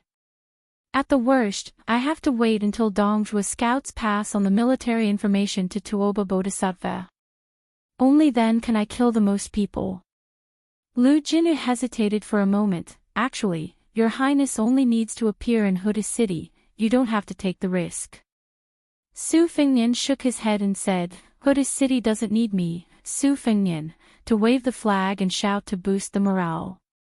Then, Su Fengnian smiled and said, if that's the case, if I come to Huda City and don't kill the barbarians, am I supposed to stand on the city wall and be a target for the barbarians? Or pretend to be a master? This is actually more tiring than going to the battlefield to kill the barbarians. Lu Jinu clenched the hilt of his sword and stared at Su Fengnian. He smiled calmly and said, the war is imminent. Perhaps it's unlucky and against the rules to say this, but I can't help but say this. Everyone can die except for Your Highness.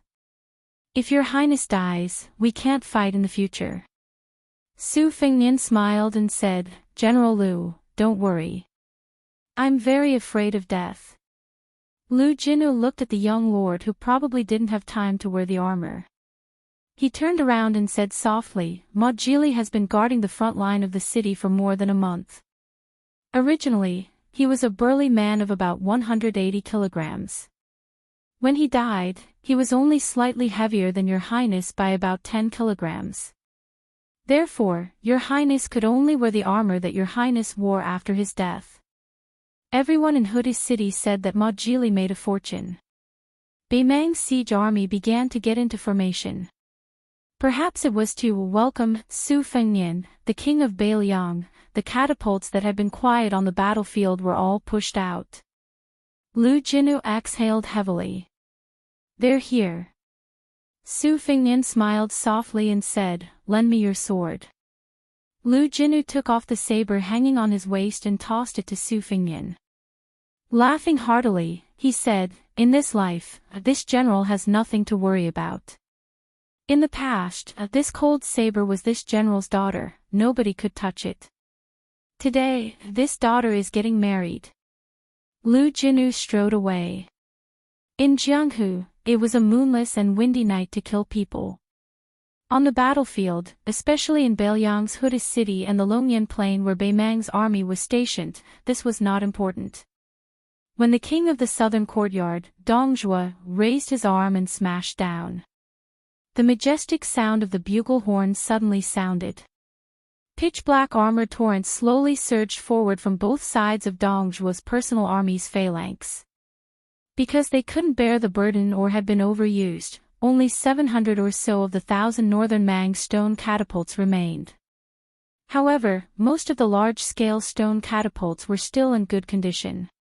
Under this round of neat firing, the might of the catapults still caused one's expression to change. It was like flowing fire that filled the sky. Dongjua subconsciously tapped his teeth lightly and looked around. Other than the nearly 1,000 elite personal cavalry and squires of the Dong family, the top Beimang martial arts experts from the three major sects, Tao Dao sect, chess and sword music school, and Princess Grave, were also hidden by him. On the periphery, there were a total of 40 huge ballistae that were said to be able to shoot a sword that was equivalent to the sword of a land sword immortal within 1,000 feet. They were all operated by the strongest person in the army, and the remaining dozen or so chi refinement warriors of the southern dynasty were in charge of aiming.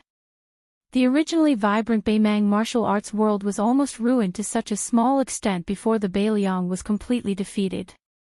According to Dongjua's original plan, he should have piled up all the martial arts experts of Beimang on the central line from the beginning. Together with all the chi refinement warriors, they could be tied together into a rope. Even if you were Su Fengnian or Su Yanbing, could you stop them? Unfortunately, even if he was already the king of the southern courtyard, he still had to take care of all the forces. As a result, he was now in such a messy and pitiful situation. Was it interesting to go through so much trouble to infiltrate Yuzhou to assassinate Yan Wenwan and cause a great loss to his vitality? Dong Zhuo curled his lips and raised his head. His gaze followed a huge rock that was smashing towards Huda's city and looked at the figure. He said to himself, "Su, come and kill me. Aren't you tempted to take the head of a general in the midst of thousands of soldiers? Anyway, it's still too early for Tuoba Bodhisattva to get here. If you have the ability, you can open up your realm. If you can dodge the rain of flying swords shot out from the ballista, I, Dong Zhuo, promise, will definitely escape." Just as Dong Zhuo was dilly-dallying by himself, the man on the city wall rose into the air like a dazzling white streak of light. Dong Zhuo narrowed his eyes and clicked his tongue. One man once fought against millions of soldiers. The Sword Emperor of West Shu did this kind of shady business. What happened in the end? That guy died under the hooves of your Su family's iron cavalry. Be careful that you don't suffer retribution today. Next to the fat man, there was a valiant young woman who was riding a horse and wearing armor. She frowned and said, "Can you kill with your mouth?" Dong Zhuo put on a straight face and said seriously, "If you never forget, there will be an echo." This fat man's second daughter-in-law was the daughter of Mount Bubang's leader, Diwu Raccoon. Back in Beimang, she had met Dong Zhuo and Su Fingnian once because of the little girl Tao Manwu. But at that time, she never thought that her father would die in the hands of a young man. Even his head was taken back to Beiliang. Dong Zhuo suddenly laughed and said, "My Dong army was already on the way to Liuzhou last night. Killing his brother is more interesting than killing Su Fingnian." Chapter 1504. Dong Zhuo was clad in armor and carrying a saber as he sat on a large and majestic steed. The man and horse complemented each other perfectly. Although Dong Zhuo was fat, he did not appear fat and bloated.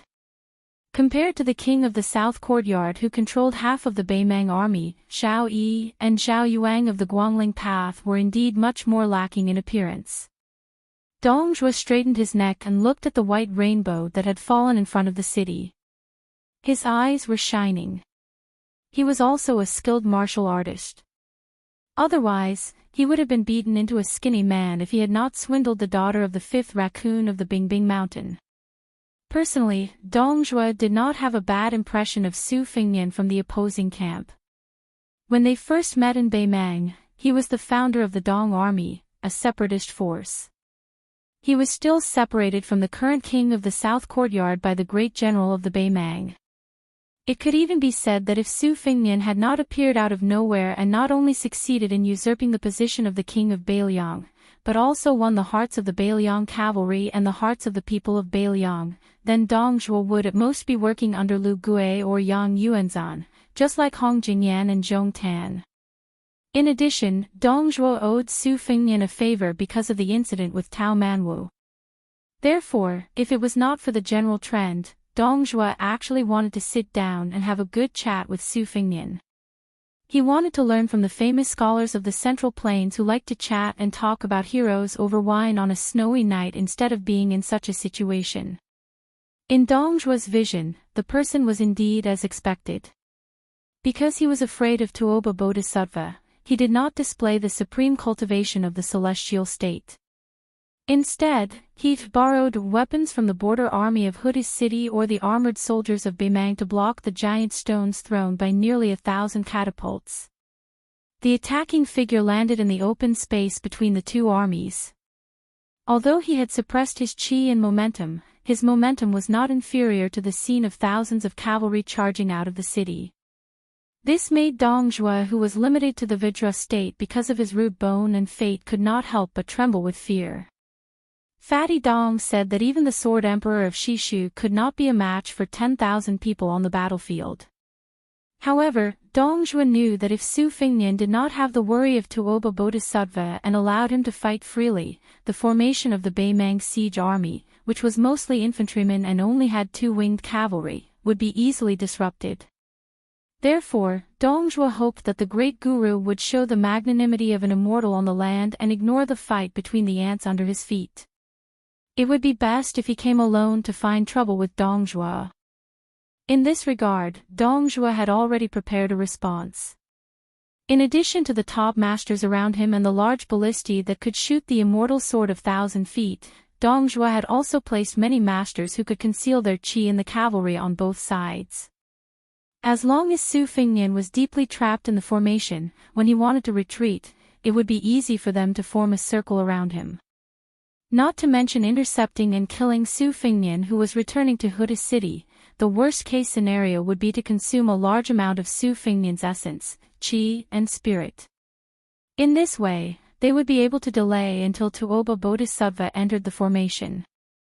For this reason, Dongjua had specially asked several Grand Masters of Beimang and repeatedly confirmed that after entering the celestial phenomenon state, one would be able to achieve what the Confucians called the heavens perception and be able to resonate with heaven and earth. Then, the qi in the martial artist's body would be like a turbulent river meeting a flood season. It could be said that it was like adding wings to a tiger. However, this kind of behavior that belonged to stealing the qi of heaven and earth had a congenital flaw, that was, God could only add flowers to brocade, but could not provide timely help. Once it involved the consumption of the martial artist's root, it would still be difficult to make up for it in a short period of time. Otherwise, two Grand Masters of the celestial phenomenon state would not be able to determine the winner even if they fought until the end of time. In the past, there was an old swordsman named Li Chungang at Liang Lake. He had used one qi to break 2,600 armors by the Guangling River. Most of the ordinary people were shocked by the number of the Great Destruction cavalry. However, only those who had reached a higher level in martial arts would understand that the true horror lay in the two words, one qi. This meant that the old man named Li Chungang did not care about the celestial phenomenon of qi and qi.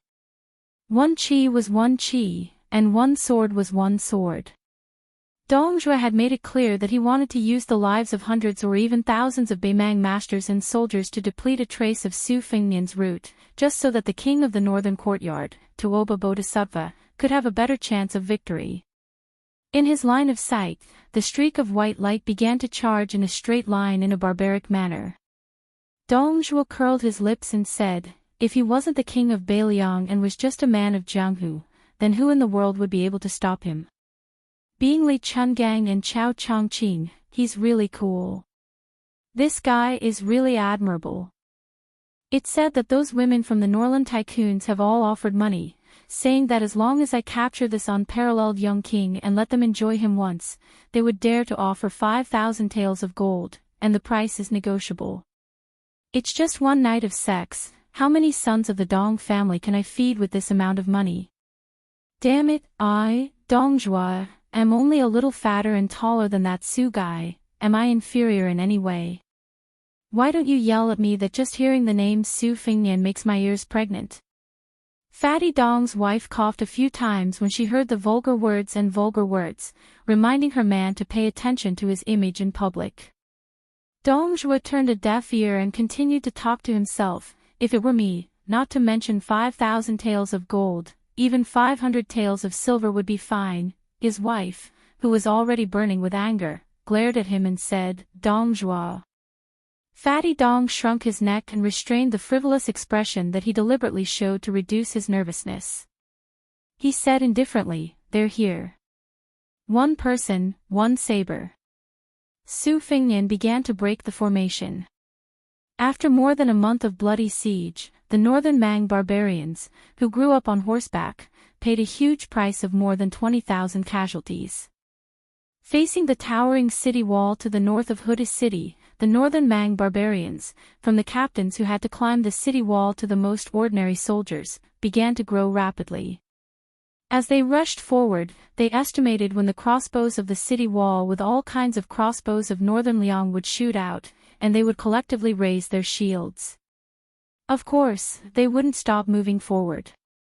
Although it was inevitable that they would slow down their advance and even give the northern Liang archers on the city wall one or two more chances to shoot, northern Mang had proven that this seemingly unremarkable little trick could bring unexpected damage reduction effects. After all, the accuracy of the northern Liang's crossbows was too amazing. Even if they were advancing in formation, as long as they dared to ignore the splashing arrows, the Northern Liang border army dared to kill them within 300 steps of the city wall in order to reach the city wall sooner. In front of Dong Zhuo's eyes, there were 3 densely packed armored torrents, which were almost mixed with all the siege weapons recorded in military books. The contributions of the southern dynasties couldn't be ignored. There was a battering ram cart pushed by dozens of strong men, a mobile opposite tower as high as the city wall, or even higher than the city wall. The opposite tower was wrapped in special cowhide that could stop rockets, and there were nearly 100 people hiding in it, a hook ladder with pulleys at the bottom, and a trench bridge that was originally only used to level the trench. Under the suggestion of Dong Zhuo's aides in the tent, once they were placed on the city wall, it would be like an artificial slope. At that time, the reason why Beimang was able to send 600 people to the city wall at the same time was because of the 2 trench bridges that turned something rotten into something magical. More than 30,000 infantrymen, and as many as 15,000 in the middle army that was mainly attacking the north side of Tiger Head City. The 2 flanks were slightly less in number, so they attacked the north side of Tiger Head City. Between the 2 gaps formed by the 3 square formations of infantrymen, there were 2 groups of over 1,000 elite cavalry that took the lead to break in, trying their best to suppress the rain of arrows. On the 2 outermost flanks, there were 2 groups of cavalry charging separately. Besides supporting the siege soldiers with their skillful archery skills to prevent the cavalry in Tiger Head City from attacking, they also needed to restrain the cavalry stationed in Huaiyang Pass from afar to deal with the lightning attacks of the Beiliang cavalry reinforcements that came and went as fast as the wind. According to Zhong Tan's valuable experience in sieging cities at Huluku on the eastern front, the continuous attack on Huda City should be led by about 10 Kiliarchs who were well trained and close to the battlefield. Once there was an emergency situation where a Chiliarch lost 200 or at most 300 men, this troop should immediately withdraw from the battlefield regardless of the outcome. Then, a Chiliarch in the rear should lead the troops to replace them in sieging the city. If these 10,000 men who were eyeing the city covetously found an opportunity on the battlefield, Dong Zhuo would also give them the military power to act as they pleased. They would not need to wait for orders from the commander-in-chief's tent and could immediately send their troops to the battlefield. Those Kiliarchs who were hoping for a fluke and not to make any mistakes, because they missed the opportunity, before they could return to the camp, 2 of them had already been executed by the King of South Courtyard's cavalry. Because of this, 2 of the generals were demoted to Kiliarchs. One of them managed to atone for his crime and eventually led 300 men of sacrifice to attack Huda City's city wall. After killing a Beiliang lieutenant surnamed Xu, he was personally beheaded by Lu Jinu and died on the city wall. His corpse was nailed to the neck by a Beiliang soldier with a flying hook and hung on the city wall. After Beimang took back the badly mutilated corpse, Dong Zhuo personally sent the first generals to die on the central front battlefield into a coffin and sent people to transport it back to the southern dynasty. At this moment, when the 2 groups of cavalry who were charging ahead saw that lightning-fast figure crash into the central army's infantry, some of the cavalry who were proficient in riding and archery received orders from their commander-in-chief, almost simultaneously released a rain of arrows into the empty space in the center. Even though almost all of the cavalry had predicted that person's speed and did not shoot at him but at the area in front of him, they still only saw the arrows land behind that white streak. It was simply too fast. The 2 groups of cavalry no longer wasted the arrows in their bags and continued to charge forward. Chapter 1505. As Su Fingnian charged forward, his left hand lightly rested on the hilt of the saber at his waist. From the top of the city walls, one could instantly see the faces of the soldiers at the very front. It was early in the morning, and these Beimang barbarians were all holding shields, breathing out large mouthfuls of fog. Many of them were in their prime, perhaps having been veterans of Beimang for many years. Perhaps there was still some nervousness in their eyes, but they did not have the slightest bit of confusion that one would have when entering a battle for the first time. This was not strange. Whether it was a cavalry charge against a cavalry charge or a heavy infantry charge against a cavalry charge, the soldiers at the very front were all first-rate elites who were most skilled in battle and were not afraid to die. This was because what they were doing was precisely rushing to their deaths. Bai Liang defended the city with crossbows, then crossbows, and then crossbows. These three axes had already made Bai Mang's infantry suffer greatly in both Crouching Bao City and Xiaoguang City. And among those first crossbows, there was a sense of hierarchy based on the weight of the crossbow. Ballista, Big Yellow Ballista, and Fanning Ballista. These were the three most famous heavy ballista of the Northern Liang border army. Under the control of the ballista, the ballista, the ballista, and the ballista, bolts were shot out one after another. Before Su Fengnian broke into Bai Mang's battle formation, bolts shot out from the top of the city walls behind him. The bolts were tied to the bowstrings, completely capable of piercing through a horseman and his horse. The bolts were as large as spears. One of the bolts flew over Su Fengnian's head and struck a moving building, directly piercing through it. The huge bolt did not stop there, carrying the blood of the corpses within the building with it. It landed in the infantry formation behind the building, shooting a soldier who had mistakenly thought that he was lucky enough to be hiding behind something so that he could at least die a little later. The bolt pierced a large hole through his chest and shield. The terrifying penetrative force caused the soldier to die before he could even feel the pain. Su Fengnian instantly pulled out his cold saber, breaking the formation by himself. Facing Su Fengnian head-on, Bai Mang's foot soldiers on the front line, several soldiers who were responsible for shielding the archers behind them from the rain of arrows slowly raised their shields. Su Fengnian pierced through the Bai Mang soldier's shield and body at the same time, and the two halves flew to the sides. In this straight line, the shield bearers at the front and the archers at the back all exploded into a bloody mist without exception. For some unknown reason, compared to those who died in the vertical direction, those who died in the horizontal direction died silently. Perhaps they were stabbed by a mysterious object that was as hard to detect as a thin needle. Perhaps they were stabbed by an imperceptible red dot from their temples. Perhaps they were stabbed from one shoulder to the other, or perhaps they were stabbed through their hearts. Their deaths were inexplicable and not shocking at all. Only when their corpses fell to the ground would some blood slowly flow out from their wounds. The figure who broke through the thick formation was already far behind the corpses. With an astonishing speed that ordinary martial artists could not reach with their naked eyes, the childhood sweetheart Huang Tong Yuan madly spun around the four prefectures of its master. Four flying swords rose into the air. It was as if a sharp weapon had drawn out a bloody groove on his skin. After Su Fengnian broke through the formation 160 steps in one go, his figure paused for a moment. He raised his head and looked over. As expected, there were already 3 Northern Mang martial way experts who had moved upon hearing the scent of blood nearby. Even further away, there was also a group of experts rushing over in succession. However, Bai Mang's foot soldiers did not slow down because of this. They brushed past him amidst the deafening sound of the war drums. When Su Fengnian arrived at Huda's city and saw Bai Mang's extremely orderly retreat, he already felt that it was very difficult to deal with.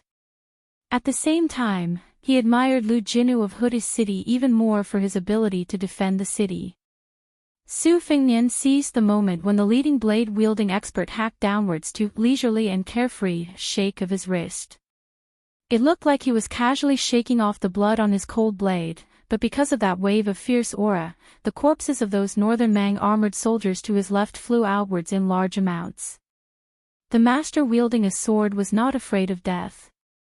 He poured all of his qi into the sword that he thought had reached the realm of perfection. There was a light green gang qi at the tip of the sword. It was obvious that he had an extraordinary cultivation level that only a level 2 master could have. While the master who was determined to die attracted Su Fengnian's attention, there were 2 people on his left and right who suddenly sped up. One of them was a burly man who was barehanded. He suddenly pounced forward after descending from the sky. On the other hand, the short old man to the right of Su Fengnian closed his mouth tightly. He placed one hand on his chest and the other hand behind his back like a long spear. He bent his back and rushed towards the young man who was one of the 4 masters in the world. The exuberant killing intent that instantly erupted made those trembling northern Mang ordinary soldiers who didn't even look sideways feel a wave of chilliness all over their bodies. That master who jumped down from high up and slashed down like a hot knife through butter suddenly opened his eyes wide. The old guy, in his hand, which he had relied on for half of his life and could be considered a heavy weapon among sabers, was actually casually extended a hand to that young man and casually grasped the blade's edge. At the same time, the brawny man who had hammered out with his fists seemed to have suffered a heavy blow. His tall and sturdy body paused for a moment before he gritted his teeth and continued to charge forward. Then, a series of faint yet continuous sounds came from his chest. This Jianghu martial artist who had been conscripted into the army was indeed a tough man. In the pitiful situation where his entire chest was almost riddled with holes from the 4 flying swords, he still tried to smash his fists onto the young man. However, the distance between them was only 7 or 8 steps. It felt like they were so close but so far away. After his body was hit 4 times, not only was blood flowing from his chest, his face was also bleeding. He staggered and could only sway. That punch that used up all of his vitality was still weak and powerless. It was like he was trying to touch the shoulder of his opponent. The burly man's eyes were filled with unwillingness. He fell to the ground and died. In the end, he didn't even touch the corner of that person's clothes. Before the burly man died, the master who attacked Su Fengnian lost his weapon. Su Fengnian casually slapped his chest and sent him flying. Chapter 1506. The short old man didn't care about the deaths of the 2 people. He turned his body, and his feet kicked up a cloud of yellow sand and dust on the ground. In the blurry vision, the old man's hand that was holding the spear flew out a sinister hidden weapon that he was famous for. A white light also flew out from the palm of the hand that was originally on his chest. After 2 light tinkling sounds, the motionless Su Fengnian grabbed the old man's head with one hand and slowly lifted it up. The old man, whose mouth was tightly shut, didn't struggle at all. He smiled ferociously at the young man in front of him and spat out the real killing move hidden under his tongue. The thin old man, who had spent his whole life to learn half of the finger mysterious realm, had the tip of his tongue as the tip of his sword. Therefore, he had the nickname Sword-Spitting Elder, in the Jianghu and diabolism of Beimang. Countless masters of the same realm had died under his unexpected flying sword. Unfortunately, before the old man died, he saw an incredible scene. The half-inch flying sword that he had nurtured for many years hovered in the air between the 2 people. Before the old man's head was pressed down by Su Fengnian and turned into a pile of meat paste, he could vaguely see that there was a real flying sword in front of his half-baked flying sword. The saber master, who was sent flying by Su Fengnian but was surprised to find that he wasn't seriously injured, suddenly felt a sharp pain in his chest before he could sigh with emotion. After falling to the ground, he found that there was a crossbow arrow that was almost as big as an iron spear in his chest. On the city wall of Huda City, a crossbowman fiercely slapped the back of the head of the ballista leader who was sweating in fear. The ballista leader, who had been paying attention to the situation below the city wall, said angrily, "Damn it, Jiang Wenxing. Are you a spy sent by the barbarians of Beimang? It's fine if you can't shoot the enemy, but how come you almost hurt our prince? Just 4 or 5 steps away. Do you still want to be a crossbowman? Alright, scram to the side. I'll do it myself." The crossbowman from Huda City named Jiang Wenxing was young, but because of his outstanding eyesight and amazing eyesight, he had already been ranked as one of the most valiant crossbowmen in the border army. At this moment, he had a long face and did not even dare to fart. The head of the standard was about to push away the little bastard who had almost caused trouble, but when he saw the hastily bandaged wound on the young man's face, he stopped. Half a month ago, a Beimang barbarian archer shot an arrow into his cheek. Fortunately, he dodged quickly, but the arrowhead still tore off a large chunk of his flesh. These days, he had been laughed at by the other people in the competition. They said that he was ugly to begin with, and now that his face was disfigured, it would be even harder for him to find a wife. The head of the standard was severely lacking in manpower, so he didn't pretentiously ask the kid if he could continue shooting crossbows. Jiang Wenqing also didn't embarrass them, so he gritted his teeth and never left the city wall. However, the head of the standard knew that the young man couldn't sleep well even after taking turns to rest and sleep. Such a large chunk of flesh had been cut off from his face, how could it not hurt? At this time, a crossbowman shouted with all his might, "Head of the standard, look!" It wasn't just the standard. The crossbowmen nearby all opened their eyes wide. In the distance, the figure on the battlefield put away his cold knife and pulled out the arrow from the corpse on the ground. It was as if he was going to use it as a metal spear to continue attacking the enemy. The crossbowmen near the city wall were resentful. Son of AB*TCH, the standard was really going to be arrogant today. The head of the standard chuckled and slapped Jiang Wenqing's head again. "Does it still hurt?" The young soldier grinned and accidentally pulled on his wound. He immediately grimaced, smiling brightly as he gasped, "Hurt my ass." The head of the standard looked around and roared, "What are you daydreaming about? When the enemy is 200 steps away, the arquebulistas are still the same. The rest of you, switch to foot crossbows. Just ride the northern Mang barbarians like they're riding girls." On the battlefield, Su Fengnian raised the arrow and looked forward. Further away, Dong Zhuo narrowed his eyes, his face dark. It was normal for people to die, especially with Su Fengnian personally taking action. As the king of the southern courtyard, he didn't feel any pain when a few Jianghu experts died. However, if the death was less valuable than expected, if it was in the imperial court and not on the battlefield, then Fatty Dong would definitely jump up and curse. The young wife beside him, who liked to compete with the noble wife, frowned and said softly, "It's not that sending them in batches to be killed by Su is ineffective, but they might not be able to last until Tuoba Bodhisattva arrives. It's best if husband withdraws to the rear and let those level 1 experts, especially those at the finger-profound realm, attack together. They only need to harass from the side and not engage in close combat. They can cut flesh with blunt knives and slowly wear them down." Dong Zhuo shook his head slightly and said with a sinister smile, "They won't come to the table if we don't give them a few appetizers first. Besides, it's fine if Su Fengnian doesn't want to come to the table. Since he killed one of my experts today, I'll let Huda's city move away 100 more corpses today. Let's see whose patience and temper are better. I, Master Dong, have a big family and a big business. I can afford to fight." Dong Zhuo suddenly turned his head and said sternly, "Pass down the order. Let Cui Hong lead another 15,000 soldiers to form a formation and advance. At the same time, tell the 3 generals on the front lines that in today's attack, they are only allowed to retreat after every 1,000 casualties. Send out sabresmen to supervise the battle. Anyone who dares to retreat without permission will be killed. After the battle, punish their families and tribes." Soon, the Dong family army's crow pen went to convey the military order. Dong Zhuo tapped his teeth and said softly, "If they have the ability, let me order them to retreat only after every 1,000 casualties." Her scalp went numb. She asked in a trembling voice, "Husband, isn't this too extreme?"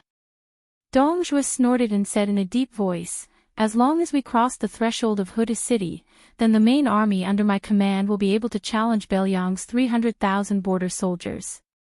If they went one step further, as long as they crossed Beiliang and smashed the Su family's iron cavalry, there would be no other army in the world that could compete with his Dong family army. If one more person died here today, then maybe 10 fewer people would die in the central plains of Liang. This account was worth it."